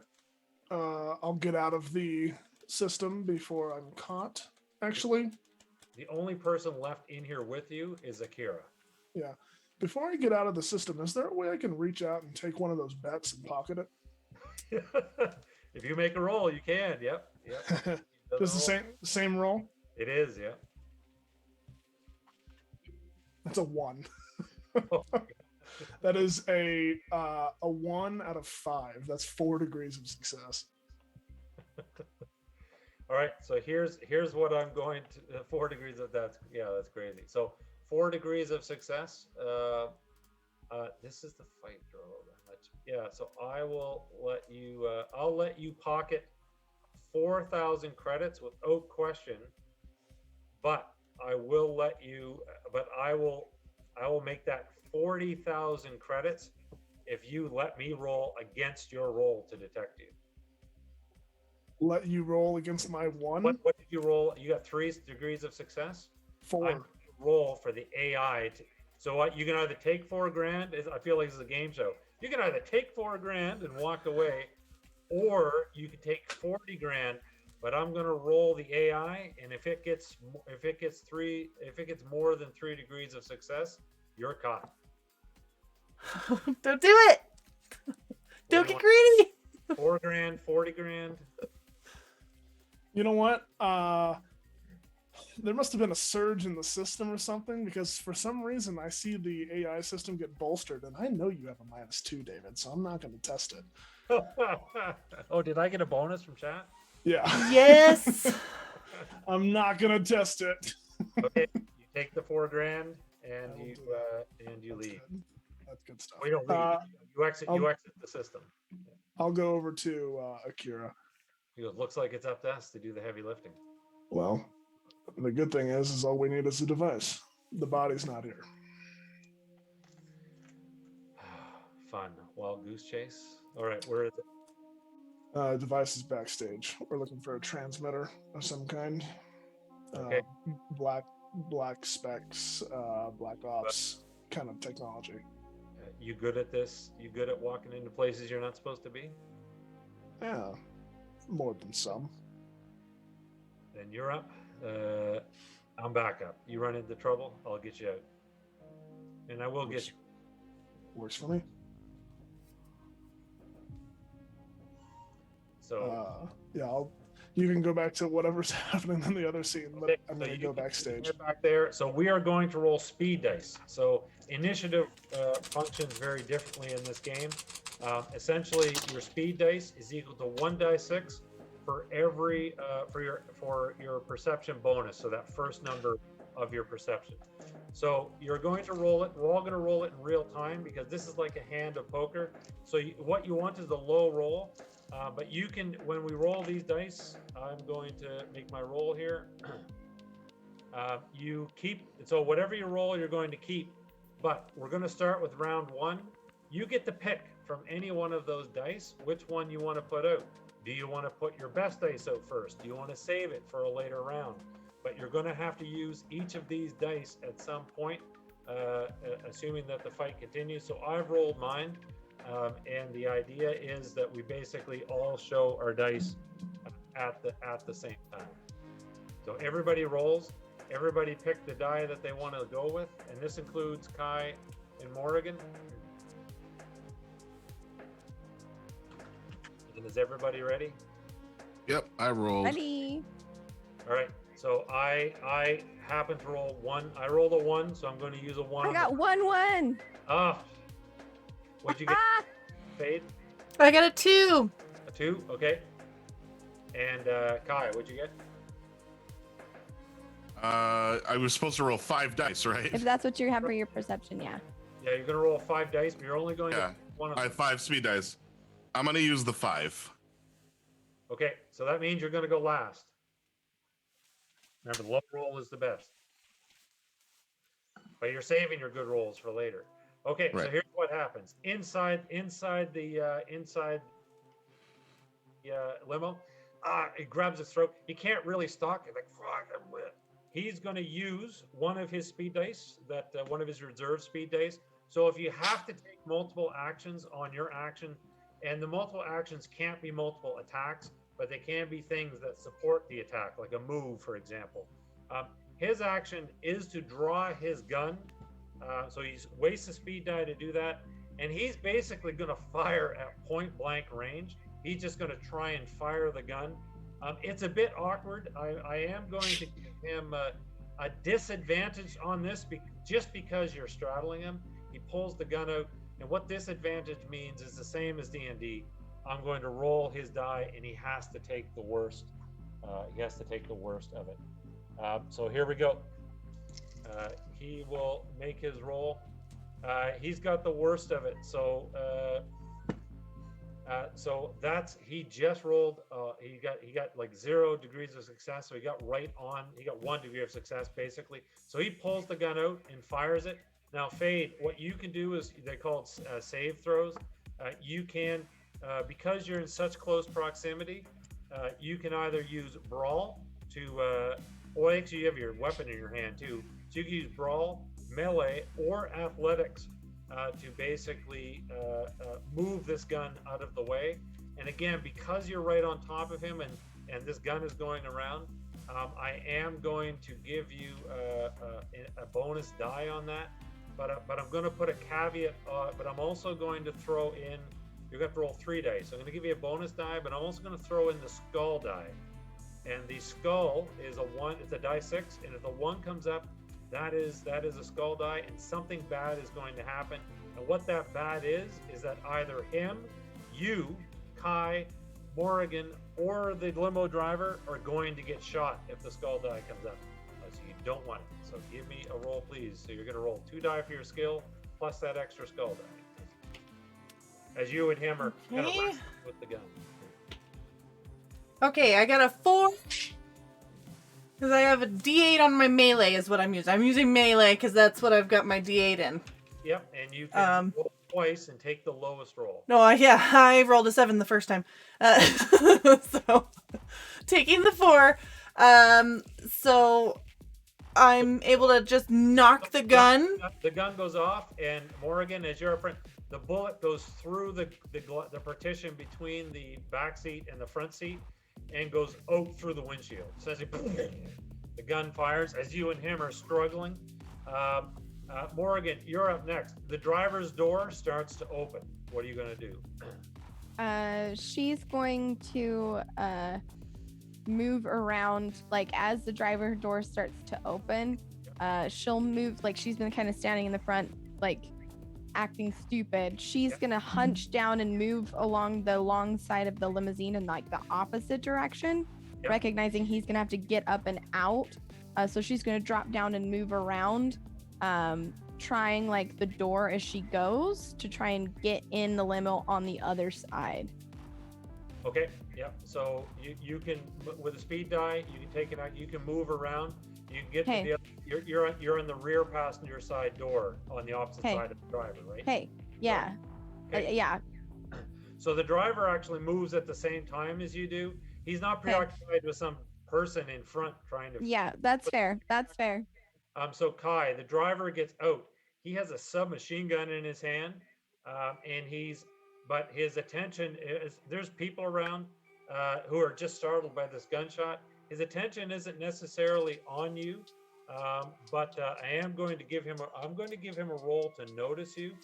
But his intent, like he just obviously shit's going down in the back, and he needs to do something about it. So I'll give him a roll here to see how he does. Oh, chat gave me a -2. Maybe I'll use that. We'll see if that. So Kai, you and the limo driver essentially lock eyes. He sees you at the back. You have a firearm in your hand. Yeah, I've got my PX4 that I wanted to make sure I had while she was walking up to the car. So he had lost a die because he had to get out of the car, but he may take an action. So the swift motion of the submachine gun, he raises it, and he opens fire over kind of the bullets coming over the hood of the limo towards you. So here's the deal. I'm going to say the limo does provide you with some cover. It gives you a bit of an advantage. So he is going to hit, and with 1 degree of success, you can make an athletics roll to duck, but you're going to be advantaged because you have the limo. You kind of have the cover. Now, just so you guys know, that's going to cost a speed die. So you're going to have to take one of your future speed die away. Just how combat works, just to remind the players and for chat, is you have what's called your damage threshold, and that's depleted before you actually get injured. So if you take damage to your damage threshold, 10 minutes after, basically a short rest, your damage threshold is back up to full. So it's kind of like your luck being eaten away. So just a reminder that you can take a shot probably if you have to. What are you gonna do, Kai? I'm gonna look for where the hell I put my D8. There you are. So you're gonna have an athletics roll. Yeah. And you need to. And I need to take away one of my speed die for this, right? You do. Yep. So just All take. right, I'll take away the 4. Yep. And you're gonna have to roll, and your difficulty is equal to your own strength attribute. Jesus. Come on. All right, second one. You just need to hit it. All right, I rolled an 8 and a 2, so the 2 is under 44. So yeah, that's. You duck the bullets. They burst from the submachine gun, hits people in the crowd, and they go down. I mean, there's people standing around outside, and now there's screams. Is this where it arrives at my turn? It is. Yep. All right, I'd like to dive on the ground to get out of the way, and under the car, the clip would have been the plasma clip loaded. Okay. Into the side pistol. Right. And I want to take a shot at this guy's ankle. All right. So go ahead. I'll give you advantage on that just before the ingenuity. So you're going to get to roll twice. And the round that was fired inside was also plasma because the hole it left in the windshield was big. What am I rolling exactly? You're just going to roll your firearms. Yeah. Oh, that's a D6. Hell yeah. Let's go. Apologize. I think I skipped you in the initiative, but I'll get back to you in 1 second. This one. D6. That's a 5 or a 4. So that's under 50. Yeah. Yep. So you got a 4. So that's 2 successes. So you're going to roll your damage twice. 2d4 plus 5. 4. Let's go. That's 8, 5, 13. And I rolled them twice, you said? Yep. Or you can just double it. 13. I'll double it. Yeah. 13 to 26. You literally blow his foot off, and he cries out and tumbles backwards as there's nothing left. Fade. So this is one of my rules. Whenever I accidentally skip a player, they get advantage. I apologize. You were next up in initiative. Yes. So the gun went off. You're fighting over it. What are you going to do? Is he still alive? Did I not slash deep enough, or? He's got a pretty tough sleeve. He's definitely bleeding. He's definitely injured, but he's still fighting. All right, I'm gonna go to stab again, but I'm gonna go straight up right here. Oh, right up. Oh, jeez. Okay. But like angled back, so it just goes right through. Again, advantaged because of my mess up. And I am doing melee combat. Okay. That's Oh, I'm so glad I made this my T8. Ah, 2! Hold on, I'm gonna roll again though, because I have advantage. Okay. A 1! So a 1 This is cannot- my favorite dice forever. So a 1, you're guaranteed to hit a 1. Cannot. It's an ace and it cannot be evaded. What was you need? So you have 5 degrees of success. Yeah, I have a 40 in strength. So you're gonna roll your damage, and you're gonna multiply. It might be easier just to multiply it by 5, or you can roll 5 die 6 and add your bonus. It's a lot. In fact, I don't even know if you have to, but if you want to roll it for fun, go ahead. So what am I rolling? I'm rolling 4 You're rolling. D6. You roll at 5. Your difficulty was 5, and you rolled a 1. Yeah, so you got 4 degrees of success. So you're basically going to roll 4 die 8 plus 20. Oh, 4 die 8. Hold on.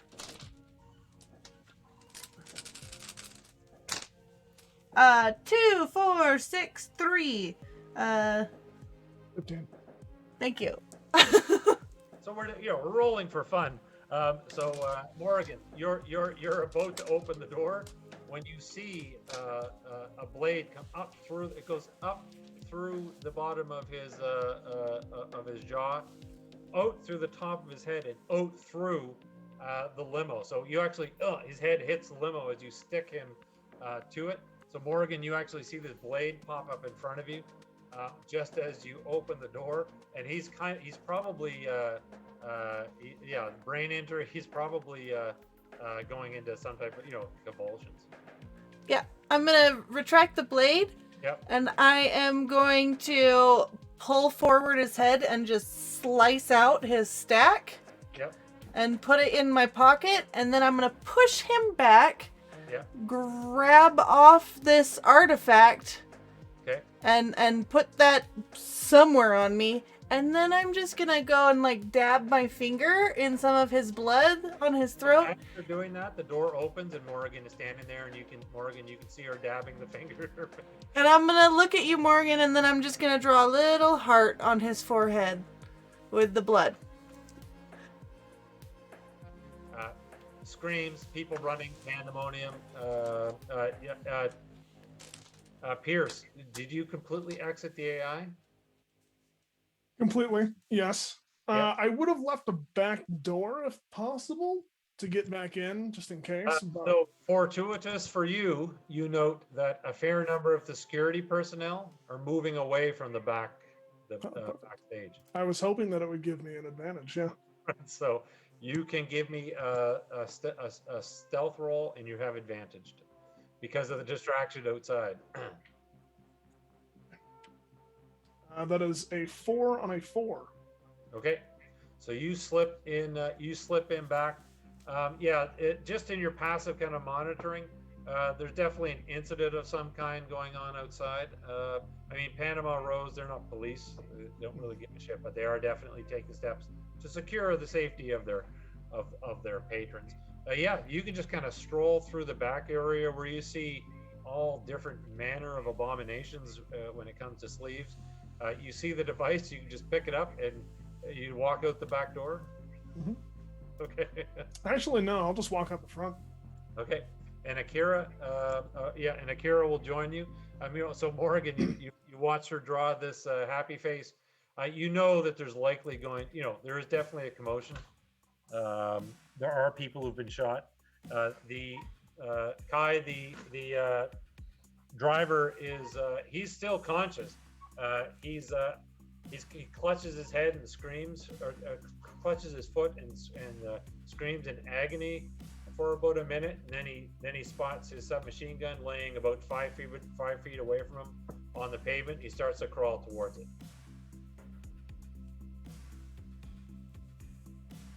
What are you and Morgan doing? I'll let Kai handle the guy that's crawling towards some stuff first. It looks like you're muted still, me dude. There you go. Oh. We're on me Yeah. again then?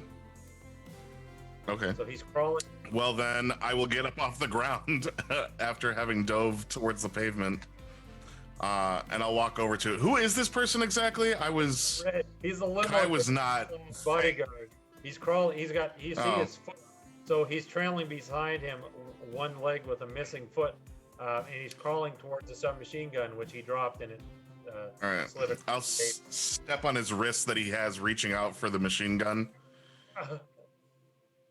and I'll grab the sub off the ground, kneel down and grab it while not letting any of the pressure off of his wrist. You got any backups?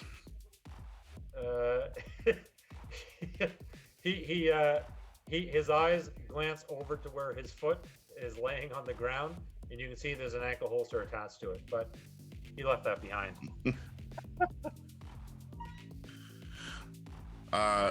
That's cute. That's real funny. I'm gonna tell Akira about that one later. But I meant like backups. All you backed up. Back up. He goes, no, I'm just a hired help. Ugh, Please, fucking shame, mate. I don't know And these then people. he'll kneel down and press the gun against the stack and blow it out. And he goes still. Morgan. Arts and crafts is over, darling. Let's get moving. She's gonna grab her shorts off of the seat and then just like kind of shimmy them on and step out of the limo. I'm sure there's blood all over, and she's just gonna close the door and walk back towards the fight ring. So does he know what the sleeve is or what? Or is this just kind of flight of fancy? Can Pierce and Akira be walking out at this point? You walk out the front of the fight room as they speak. Do we see Kai blow this guy's stack out? Or no? Yeah, we do. Damn. Says You said he's X C-Tac? Because that seems like behavior. he must have. Listen, if he did it, he has his reasons. Let's get out of here. Bright, you've been granted a reroll by Mr. Rogers. BCPD, BCPD Awesome. are definitely going to respond to this. Right. Everyone, we're done here. We're done here. We can leave. All right, so you guys get the hell out of there, leaving the bloody corpse in the limo. His guys, they all come out and they'll find him, but you guys are in the wind. And when Akira runs into you, she goes, "Damn, you got to shoot first." She goes, "You didn't take everybody out, did you? Like all the bodies laying in the street?" Yeah, there would have just been left there, I guess. So where do you guys go? You have this device. Where do you go? Somebody have a safe house. I do. I need to change anyways. This is getting sticky. Yeah, you're a fucking mess. Did you all have fun on your field trip? What did you do? What did you learn? I took back something that was stolen. Was Good. it the sleeve that we were looking for? Oh wait, no, it super wasn't. Oh no, the sleeve's not here. What? Carnage sold it about 5 hours after he got it. Jesus fucking Christ. why? Everybody's just passing around this fucking fuck sleeve like a goddamn bowl? Are you kidding me? Who did he sell it to? I have no clue. I tapped into the AI and everything. There's no record, but we do have the signal device so you that look- was used to make the call. So Yes, you hold up the device, and Akira will walk over towards you, Fade, and she goes, "You put us all in jeopardy. You know that, right?" I'm sorry. So we accepting her apology? She turns around. I mean, no one got killed. I'm gonna time. need a clip of Sarah's reaction just then. Morgan's just like, what the fuck? Like, this. All right. I'm actually really dying to see this safe house. Yeah. it's essentially a Teddy Ruxpin with a knife. We can't really do anything about it, so I guess accepting an apology is going to be step one because fuck it. Did you leave Let's any just witnesses? No, nobody saw inside the car. She's gonna hold up the stack. Well, kinda. Ooh, good. I can do something with that. Oh, Okay. Kara says, "All right. Well, let's get. Let's just get to the safe house so we can track down this fucking sleeve, so we can be done here, and I can go back to my shit.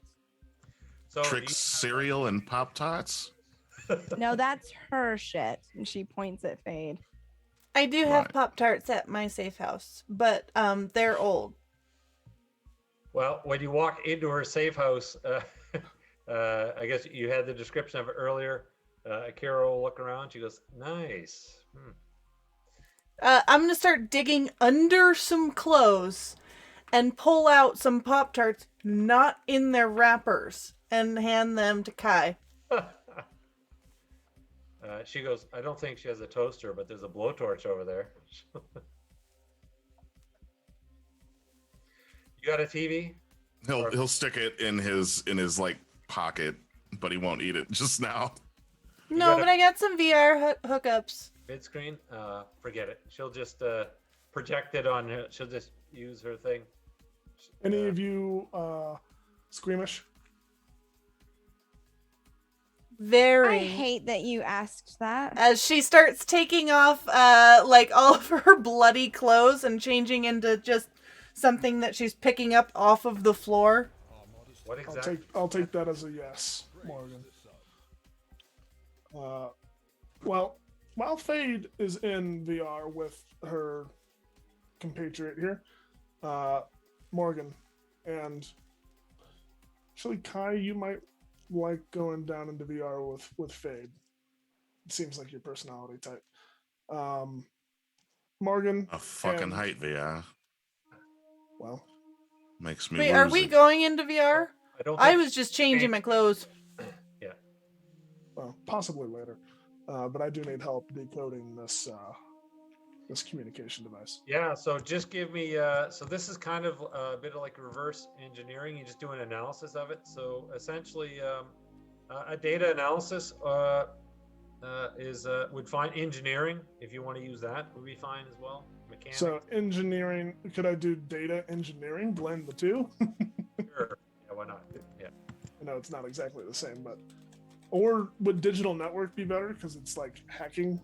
No, it's not hacking. You don't have to hack it. It'll work. You don't. There's no security on it in terms of its function. Essentially, what you're trying to do is determine its function. It's not an overly hard role. In fact, I think I'll make it. I mean, you have some analytical software. I'll make it the difficulty is 7, so not overly hard. Jeez. I rolled a 5. You rolled a 5. Okay, good. Yeah. So what this does is that so there is an analyzer on it. You attach it to a sleeve. It assesses the quality of the sleeve, sends that information off to the unknown buyer. They decide whether they want to buy it or not. They send credits, come for a pickup. It's all, there's a little kind of program on it, like it will display like accepted, here's the credits, yes we want it, here's the date. That's what would happen, but it of course needs to be attached to a sleeve in order to do that.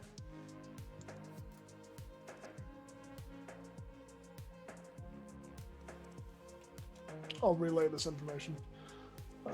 As a, so you can, yeah, so I'll let you guys react first before I do The ideas. it. Very good. So one of us has to put this on ourselves and see if they're interested. Is that what you're saying? Well, who's got the most interesting sleeve? Not me. Akira says as she sits down. She goes, Well, mine is a part of my exit package from the military. You know, they're not spending. Give it to the Muppet baby. Prada liked Morgan.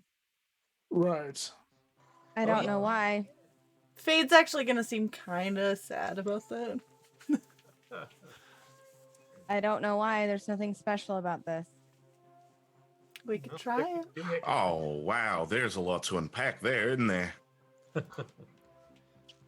I would rather not have it on me. Religious reasons. You Neo C? No. Okay. Morgan. Right. What do you need me to do?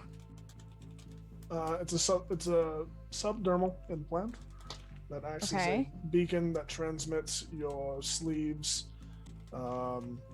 data, makeup to Mm-hmm. somewhere.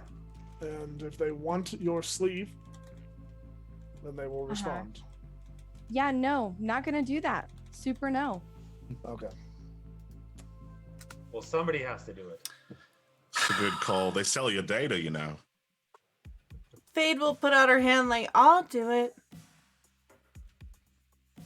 Like I said, give it to Meet the Feebles over here, and we'll be fine. All right. They will put it on your hand. What quality sleeve? Just mid-range synthetic. She is very proud of it, but clearly Prada Lady was not. I will give you what kind of roll would be good here for the sleeve? Let's make it a toughness roll. Hey, What? I'm scared. I didn't like that. I didn't like that. Okay. Toughness is a D10, but I've got a 40 in strength. Uh-oh. I rolled the wrong dice. Oh, roll I again. rolled the metal one. The plastic ones have been nicer to me tonight. Oh, you failed it. I got a 5. A 5. And Do you have any minuses or anything? your No, strength? I've used all the ones I've gotten. Lol. You a question. How much do you tinker with your sleeve? A fair amount. I mean, I've got this chameleon ability. I've got this nano blade that I can literally just shunk, you know. Yeah. So I've changed my eye color. I change my hair every week. Yeah, because what this buyer is interested in is not off-the-shelf models, custom jobs only. So the question is, have you customized yourself? Oh, a whole bunch. Yeah. Then I'm not going to give it to you, but it will give you advantage on that roll, so you can make it. Okay. You Yeah, also because have I a mean, -2. well, I got a 3. Oh, you have a -2 from chat? Oh, yeah, so that would make it a 1. Oh, no. Yeah. So here's what happens. It transmits. Oh, you got 1. Oh, okay. It transmits the data. 100,000 credits, untraceable credits, comes right back over the stream, and there is a set of coordinates and a time, which is in exactly 1 hour, where pickup is taking place. Based on those coordinates, pickup is taking place in the street. Did they like me? Unfortunately. They wanted? Yes. I knew it. Faith, I knew it. I have a question for you. Yeah. Do you want to do this pickup, drop off? We would essentially be selling you. No. Okay. So, No, I don't want to be sold. right. So here's what I propose. Well, actually, they already paid. Kara says. So Well, they are untraceable credits, so we can just pocket that because we're not going to sell our friend. Can I take this out? I'm sorry. You're throwing around words like friends and just taking mysterious transactions from mysterious organizations that can track fucking sleeves. Are you psychotic?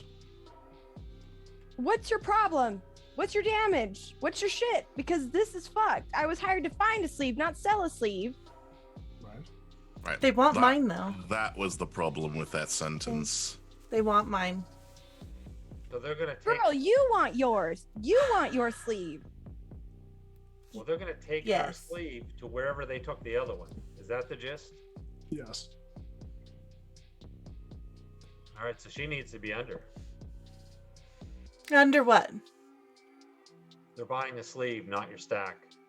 You need No. to be out of it. No. I stay here. I stay in here.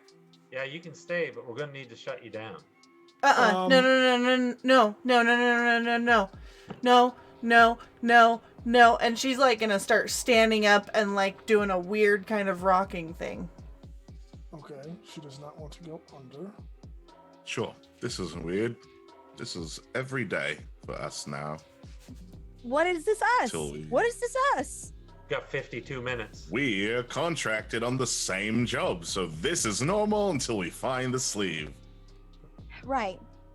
I'm gonna strap a bomb of C4 to that thing's chest when we find it. I promise you that much. We're not getting paid nearly enough for this bullshit, and he points at this girl over here. No. We should definitely renegotiate when we find the sleeve. That being Okay, said, but here's the deal. I'll digress from the fact that he mentioned slavery, and you were like, "Why call me friend?" That we'll unpack that later. But this, No, time out. Listen, let's talk about it. They're gonna be here for her regardless. And I thought it was understood that if we put that thing in somebody's eye, they were taking it. we can, Right? she So can they're get taking another. it. And if we get triple the amount, she can buy a brand new skin bag to live in. Morgan's gonna turn and look at Fade. Listen, they're coming for that, and we don't know who it is. So either you get out of it right now, or you tell us how we get out of it this situation. two things. One, we could set up an ambush and not go through with this at all, and just try to hope that there is information in the car or whoever is going to be picking it up. Okay. Second, I might have Reaper sitting around my hideout, which will not put Fade under, but will paralyze her. And she's gonna just throw up all down her front. Right. Right. Holy shit, Cool. they can do that? Sick. It's, here, it's Fade. bright blue in color. Morgan will just pick up a random piece of clothing off the ground and like hand it to her to like help her wipe the vomit from her face, and she'll turn around. We are in over our head and we're not being paid enough. We don't know who the fuck's showing up for this, but we do know that they paid a fight ring 5 million credits for the sleeve that we're looking for. What makes you think that they're going to be okay with us taking this and that they're not sending guns? Well, because they paid $5 million for a talking dildo. Maybe. Fair. They could be okay with it. This is normal now. Nothing's normal. Therefore, We could take the tracker off of Fade. We could set up recon at the location. When they show up and we don't, we can tag their car and follow them back to wherever they come from. How long do we have till this rendezvous? About 45 minutes. 45 minutes in.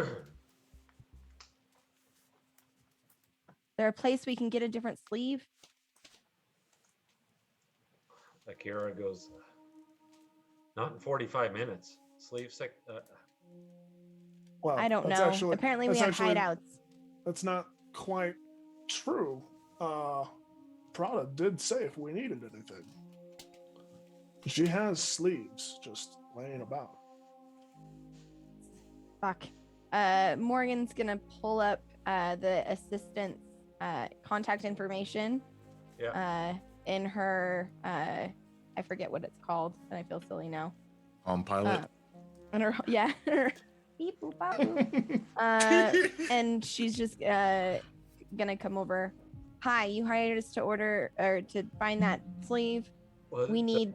So you ring Calypso Callie up. She's like, Yep. Hello, Calypso Callie. Hi, listen, I need a reject sleeve. Oh, hi. No, not hi. I just said I need a reject sleeve. I need it at these coordinates in 30 minutes. I'm sorry. Yes. It's more. Your boss hired us to track down. Does not have reject sleeves. Just I- a sleeve. I'm sorry. We have a brand to maintain here. We just Right. can't have a sleeve being seen. You don't have any test sleeves, any prototypes, any 30 anything. minutes. We are not gonna get this sleeve back unless we have that.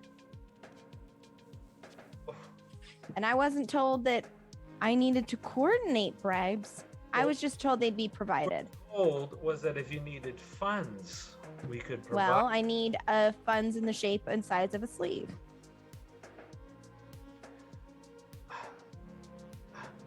I can't promise anything. Where's your location?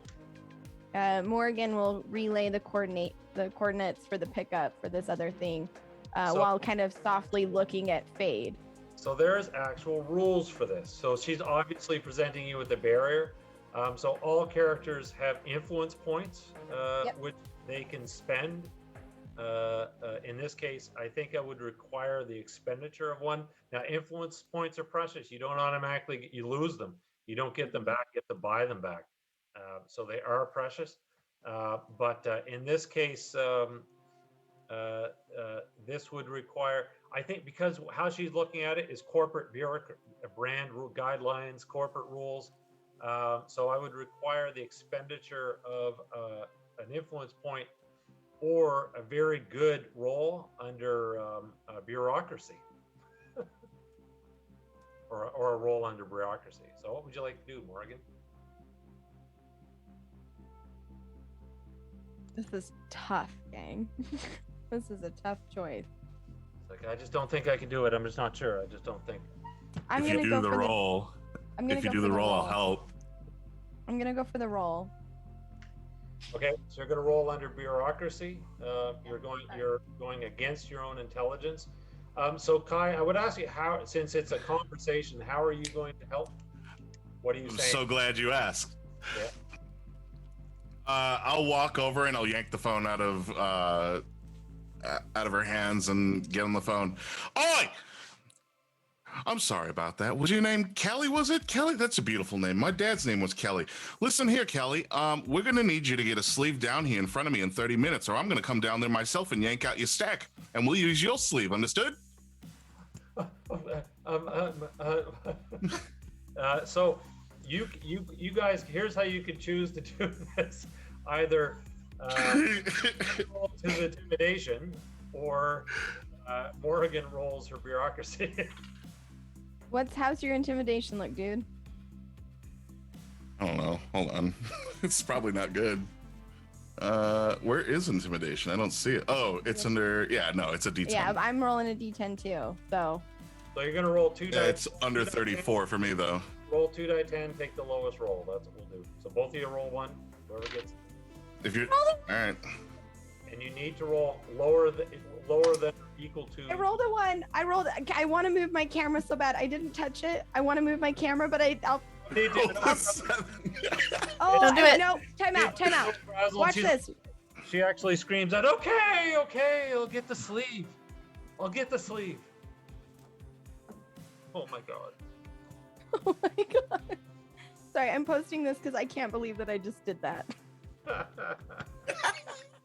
That was good work, Morgan. And Kai, good job. I'm scared for next session when all of our rolls finally catch up to us. So Morgan's gonna just side eye Pierce and toss him the tracker, and she's gonna look at Fade. And is she still kind of freaking out? Is she calmed down yet, or what's her situation? She's staring out a very dirty, dirty to the point of opaque window, as if she can see out of it, just kind of rocking gently. Fade, we've got it. We're gonna get it sorted. No one's taking your sleeve. Sit down. She's not gonna sit. She's gonna nod like she's like understanding you, but she's not gonna move. Hey, we need you to get it together. Yeah, I'm fine. Right. Okay. All right. And she'll turn and look at Kai and Pierce, We have a sleeve en route. We need to get that tracker out and put it in that one. You know how to get it out? Yeah, that's easy. So are you putting Fade's stack in the new sleeve, or are you trying to No. send the new sleeve? We're trying to send the new sleeve. We're not messing with Fade's stack at all. Okay. And so just a reminder, the new sleeve is not going to, if they take a bio reading, the new sleeve is not going to match it. If they do that. Just as a reminder. Yeah. Can I? Oh, trick the system? Yeah. Can I trick the system a little bit? Yeah, I'll let you do a roll there. You can try and do a reprogram. This would be data engineering. Okay. Would my programmer feat play into this at all? It's just +1 when Yeah. making repairs. Absolutely, yeah, it would. Okay. 78. Come on! Yeah! That is a 4. I needed a 6. 2 degrees. Woo! Okay, so that means if they do make a check, they're going to get a roll, and they need to get more than 2 degrees of success in order to beat your roll, essentially. Right. Well, So- this is the best way to do it. So your Oni goes off Morgan, and it's Calypso Callie. She's like, I'm here, I'm out front. Oh my God, where are you? Please, you tell Mr. Rhodes to stay inside. Please have him stay inside. But I'm outside. Oh my God. Okay, understood. Can you just Oh my God. I'm going to get fired. You understand that? I'm going to get don't think you will. Not if we can get the sleeves back. So just keep being helpful, huh? So you come out the front. I don't know if anybody goes. If you come out the front, she gets out of the car. She out of the vehicle. She's driving herself. Well, she's like, and she actually says that I actually had to drive her myself. I just went in. I had to grab the first sleeve that I could, and I just threw it in the trunk. And she goes up and she opens up. Oh my God, I can't believe this. And then she screams when she opens the trunk.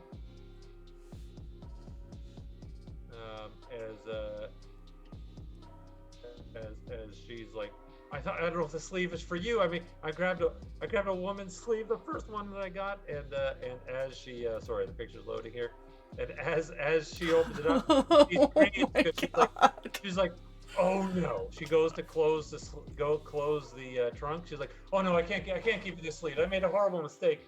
This is Miriam fucking Bancroft. Let me ask you this. Do you want us to get back the sleeve that we were hired to retrieve or not? Yes. Then that's the sleeve that I need. Now grab her feet. We're getting it out now.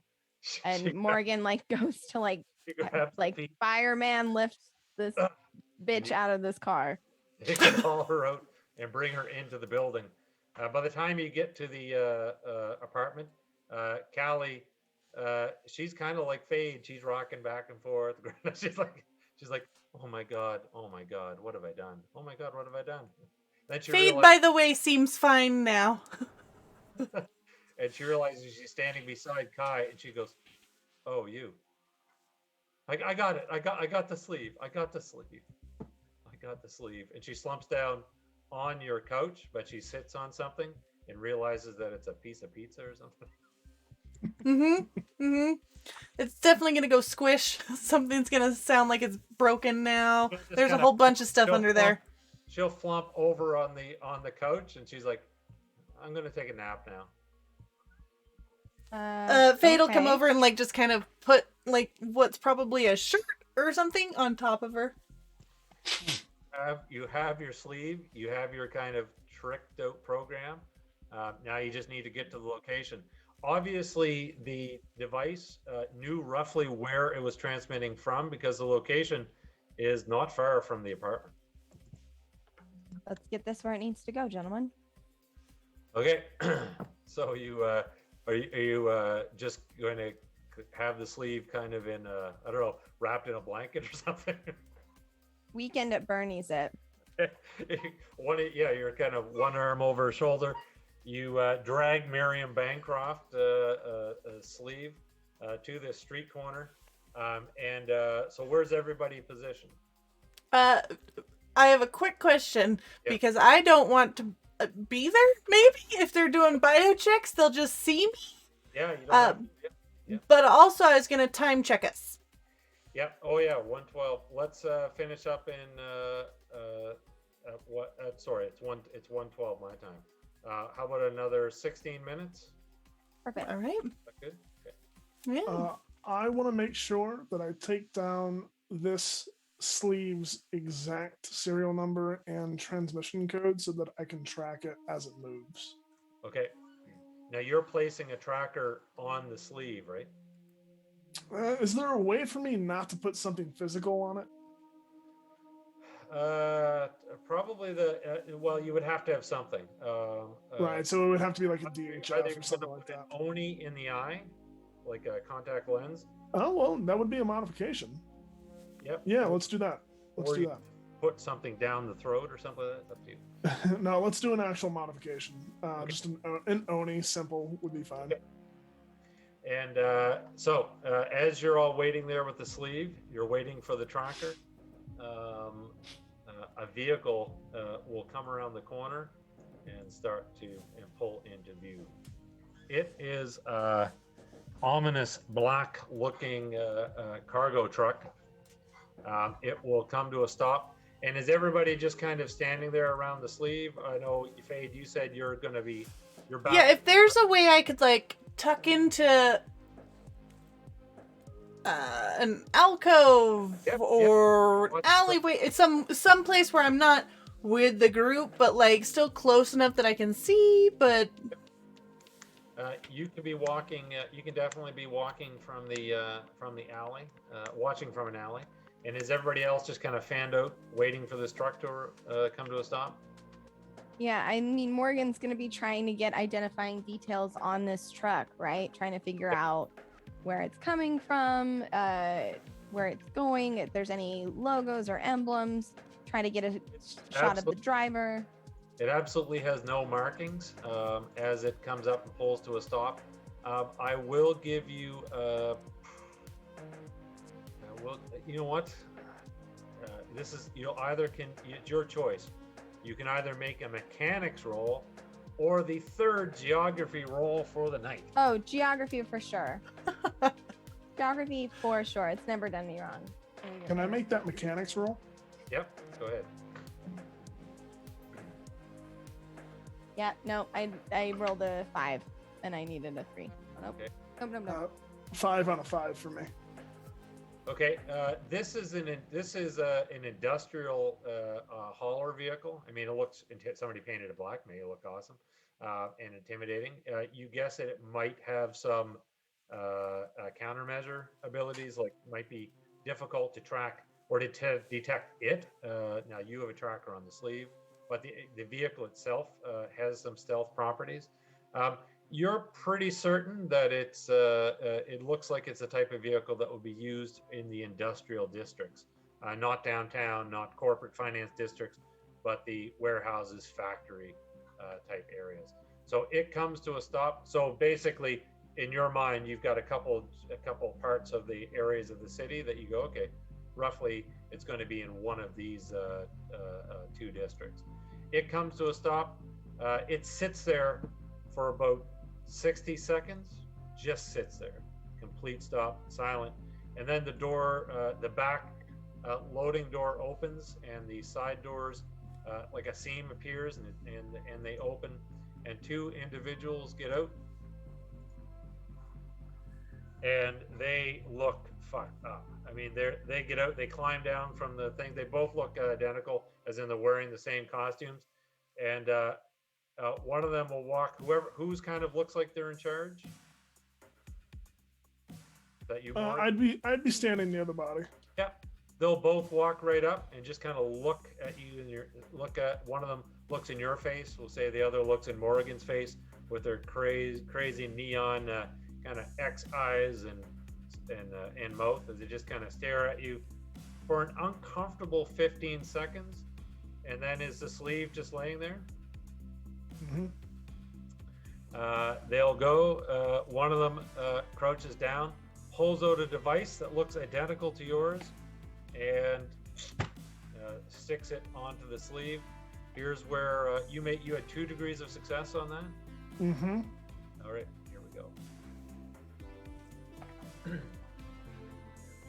Ah, damn, 7's not going to do it.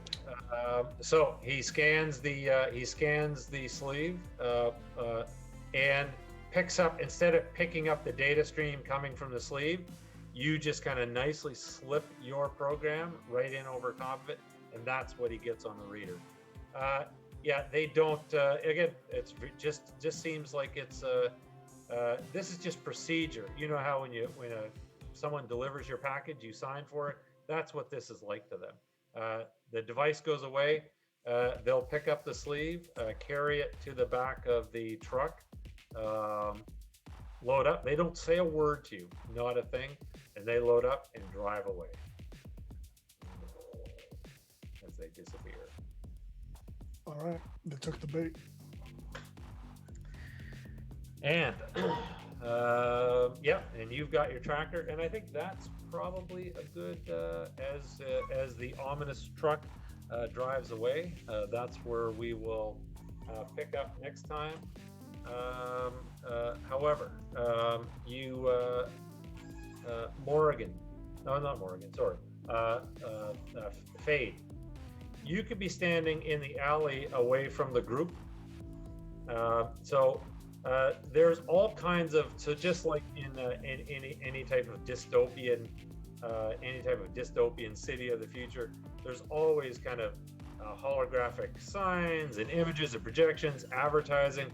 Essentially, that stuff is essentially all around the area. And this is the one of the backpack draws. That's for you. It's not an encounter. It's just an event. And something catches, as you're kind of standing there watching this, what thoughts are going through your head about, after this whole ordeal and watching these crazy neon guys get out and take the sleeve? Of course, it occurs to you, it would have been you that they were loading into the back of this truck and driving away with. What thoughts are going through your head? Right now, I'm concentrating almost on this moment, feeling real stuff. I'm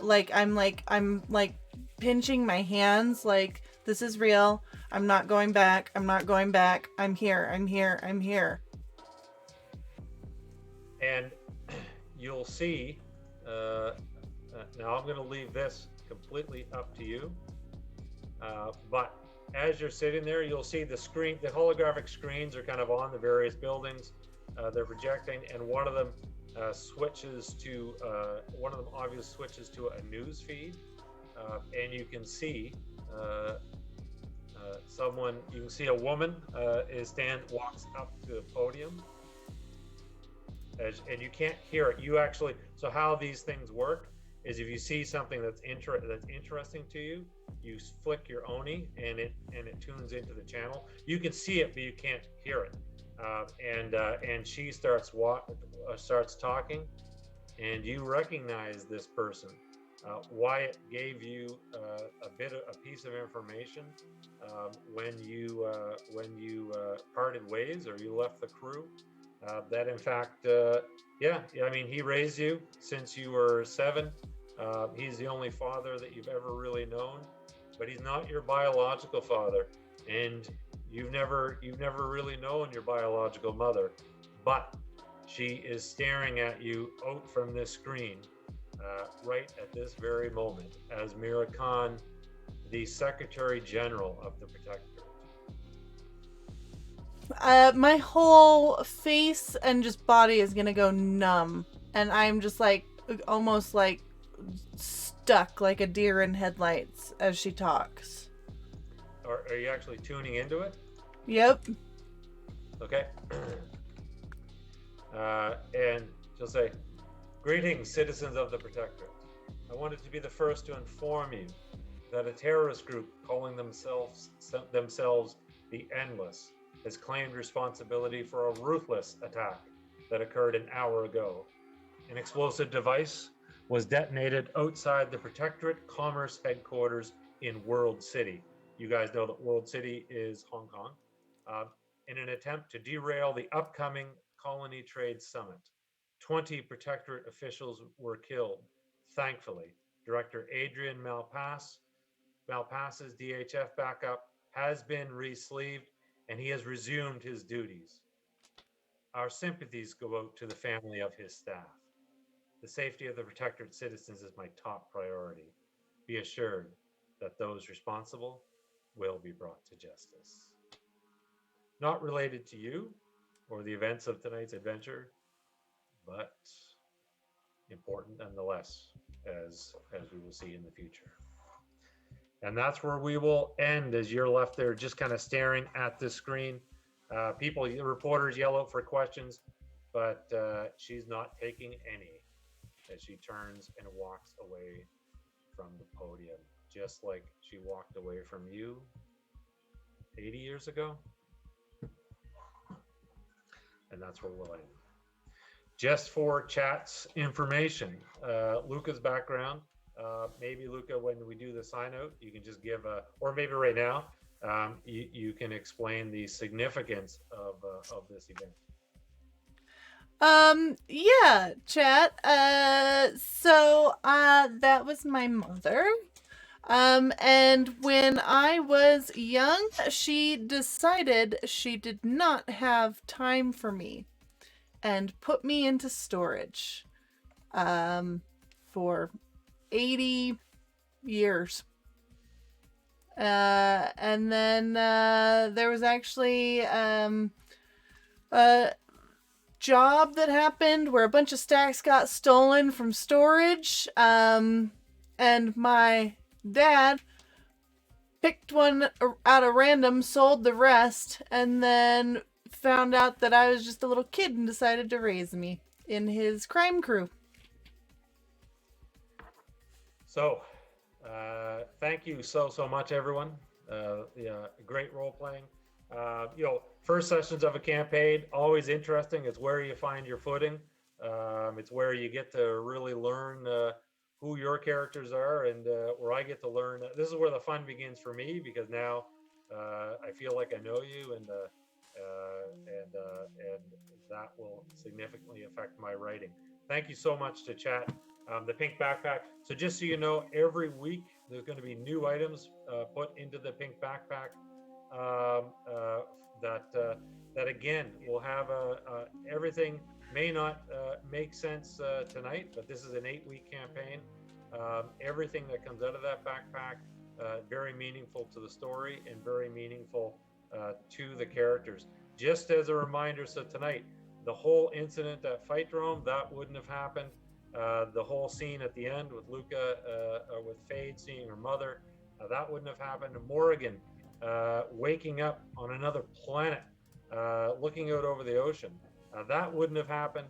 And Pierce essentially finding the case and finding the damage stack of his lost sister.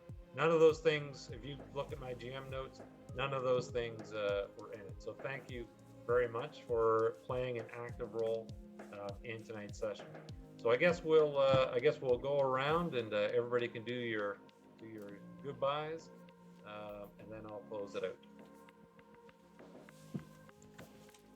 Awesome. Where are we Bright? starting? Yeah, we'll do clockwise. Bright, you go.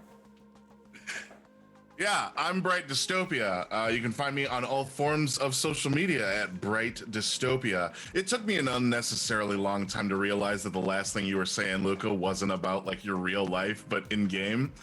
And my heart is racing right now.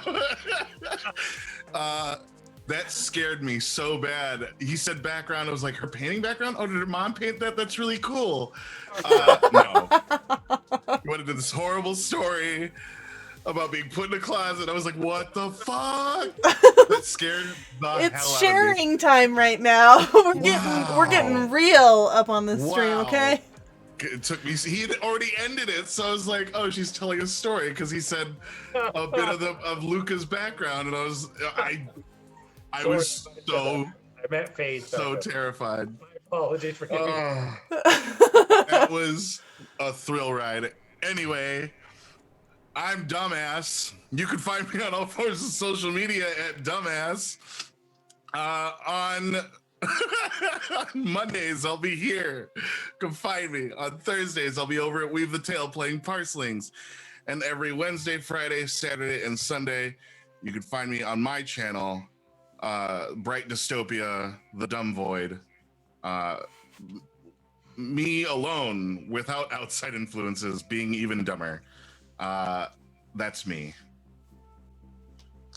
I'm Luke Locke, and that was not my background, but my character, Phaedra Esmera, or Fade, for short. That was her background.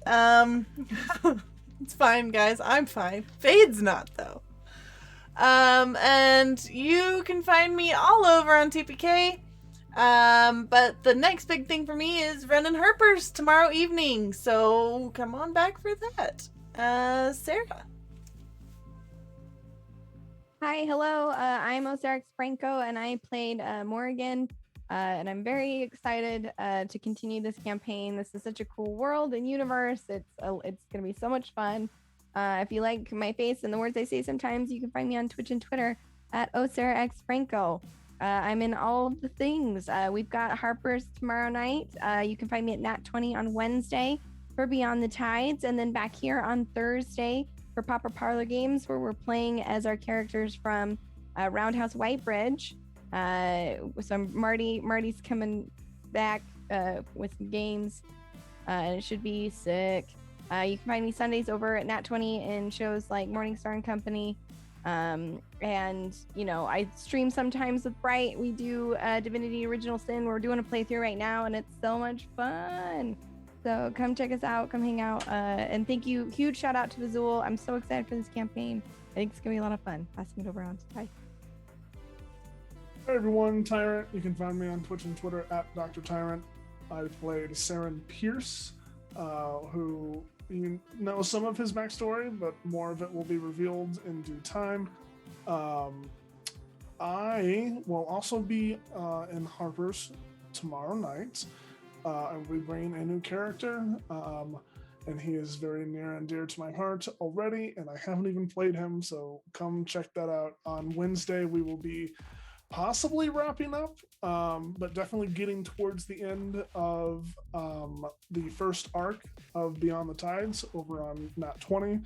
So if you're interested in seeing how that wraps up, and then also seeing what happens after that, come check that out. I will be in Proper Parlor Games on Friday, bringing Richard. Thursday. It's on Thursday. Thursday, Proper has two things this week, so as we get them mixed up. On Thursday, to play some awesome Cthulhu-esque awesomeness board game. I can't talk. A Study in Emeralds. I got you because I couldn't remember when I was doing it. That one is the one. On Friday, I will be finishing up Life is Strange over on my personal stream. It's a very intense game, very emotional, kind of messed up. So if you haven't seen it, big spoilers for that, but I'll be playing Subnautica afterwards as well. And that's pretty much what I've got going on. Super excited to continue this campaign. David? Thank you, everyone. Listen, before I sign up, so I'm Fazul. You can find me on Discord. Also, One Shot RPG is my Twitter. And I'm on Drive Through RPG, where I basically publish one shot campaigns, which this is not. Before I sign off, I just wanted to do a special thanks to Cole Ravi and all of the crew, staff at TPK. I mean, Luca, Proper Nerdy. I don't know if I know all the crew. Let's see if I get this right. So Luca, Proper Nerdy, Tyrant, I think you're staff. I know Niffer is an intern. I'm assuming that does something. I don't know if Turk or Osara is, but you should be, Dan. Anyway, I just wanted to let everybody know, listen, the reason why we're able to do this is because of all of the hard work that goes on behind the scenes. I'm actually shocked. Like, I don't know how many, Sarah, you were like GMing on Saturday, GMing on Sunday. I think Luca GMs I know she jams more than I even know, because I know that she does daytime games for Patreon, and that's what I wanted to just do a quick plug for Patreon after that, because everybody works so hard to bring these games, and one of the ways that you can support is through the reaction board, and we appreciate that. But the other thing that you can do is basically join TPK Patreon. And again, if you join it, you will get all of my notes, all of my images. And since we're all a part of the same Discord community, you can reach out to me at any time to ask me questions about running this yourself if you're interested. Interestingly enough, this did not go, these players are just too good for me. This didn't go exactly as I had planned, but I have time to regroup and come back better than ever in 2 weeks. I think we're back. It's every second Monday. Is that correct, Luca? Yeah, awesome. So that's it for me. Thank you so much to everyone, and stay safe, and have an amazing week until we see you. I guess we'll see you tomorrow night. Good night, guys. See ya. Bye, everybody.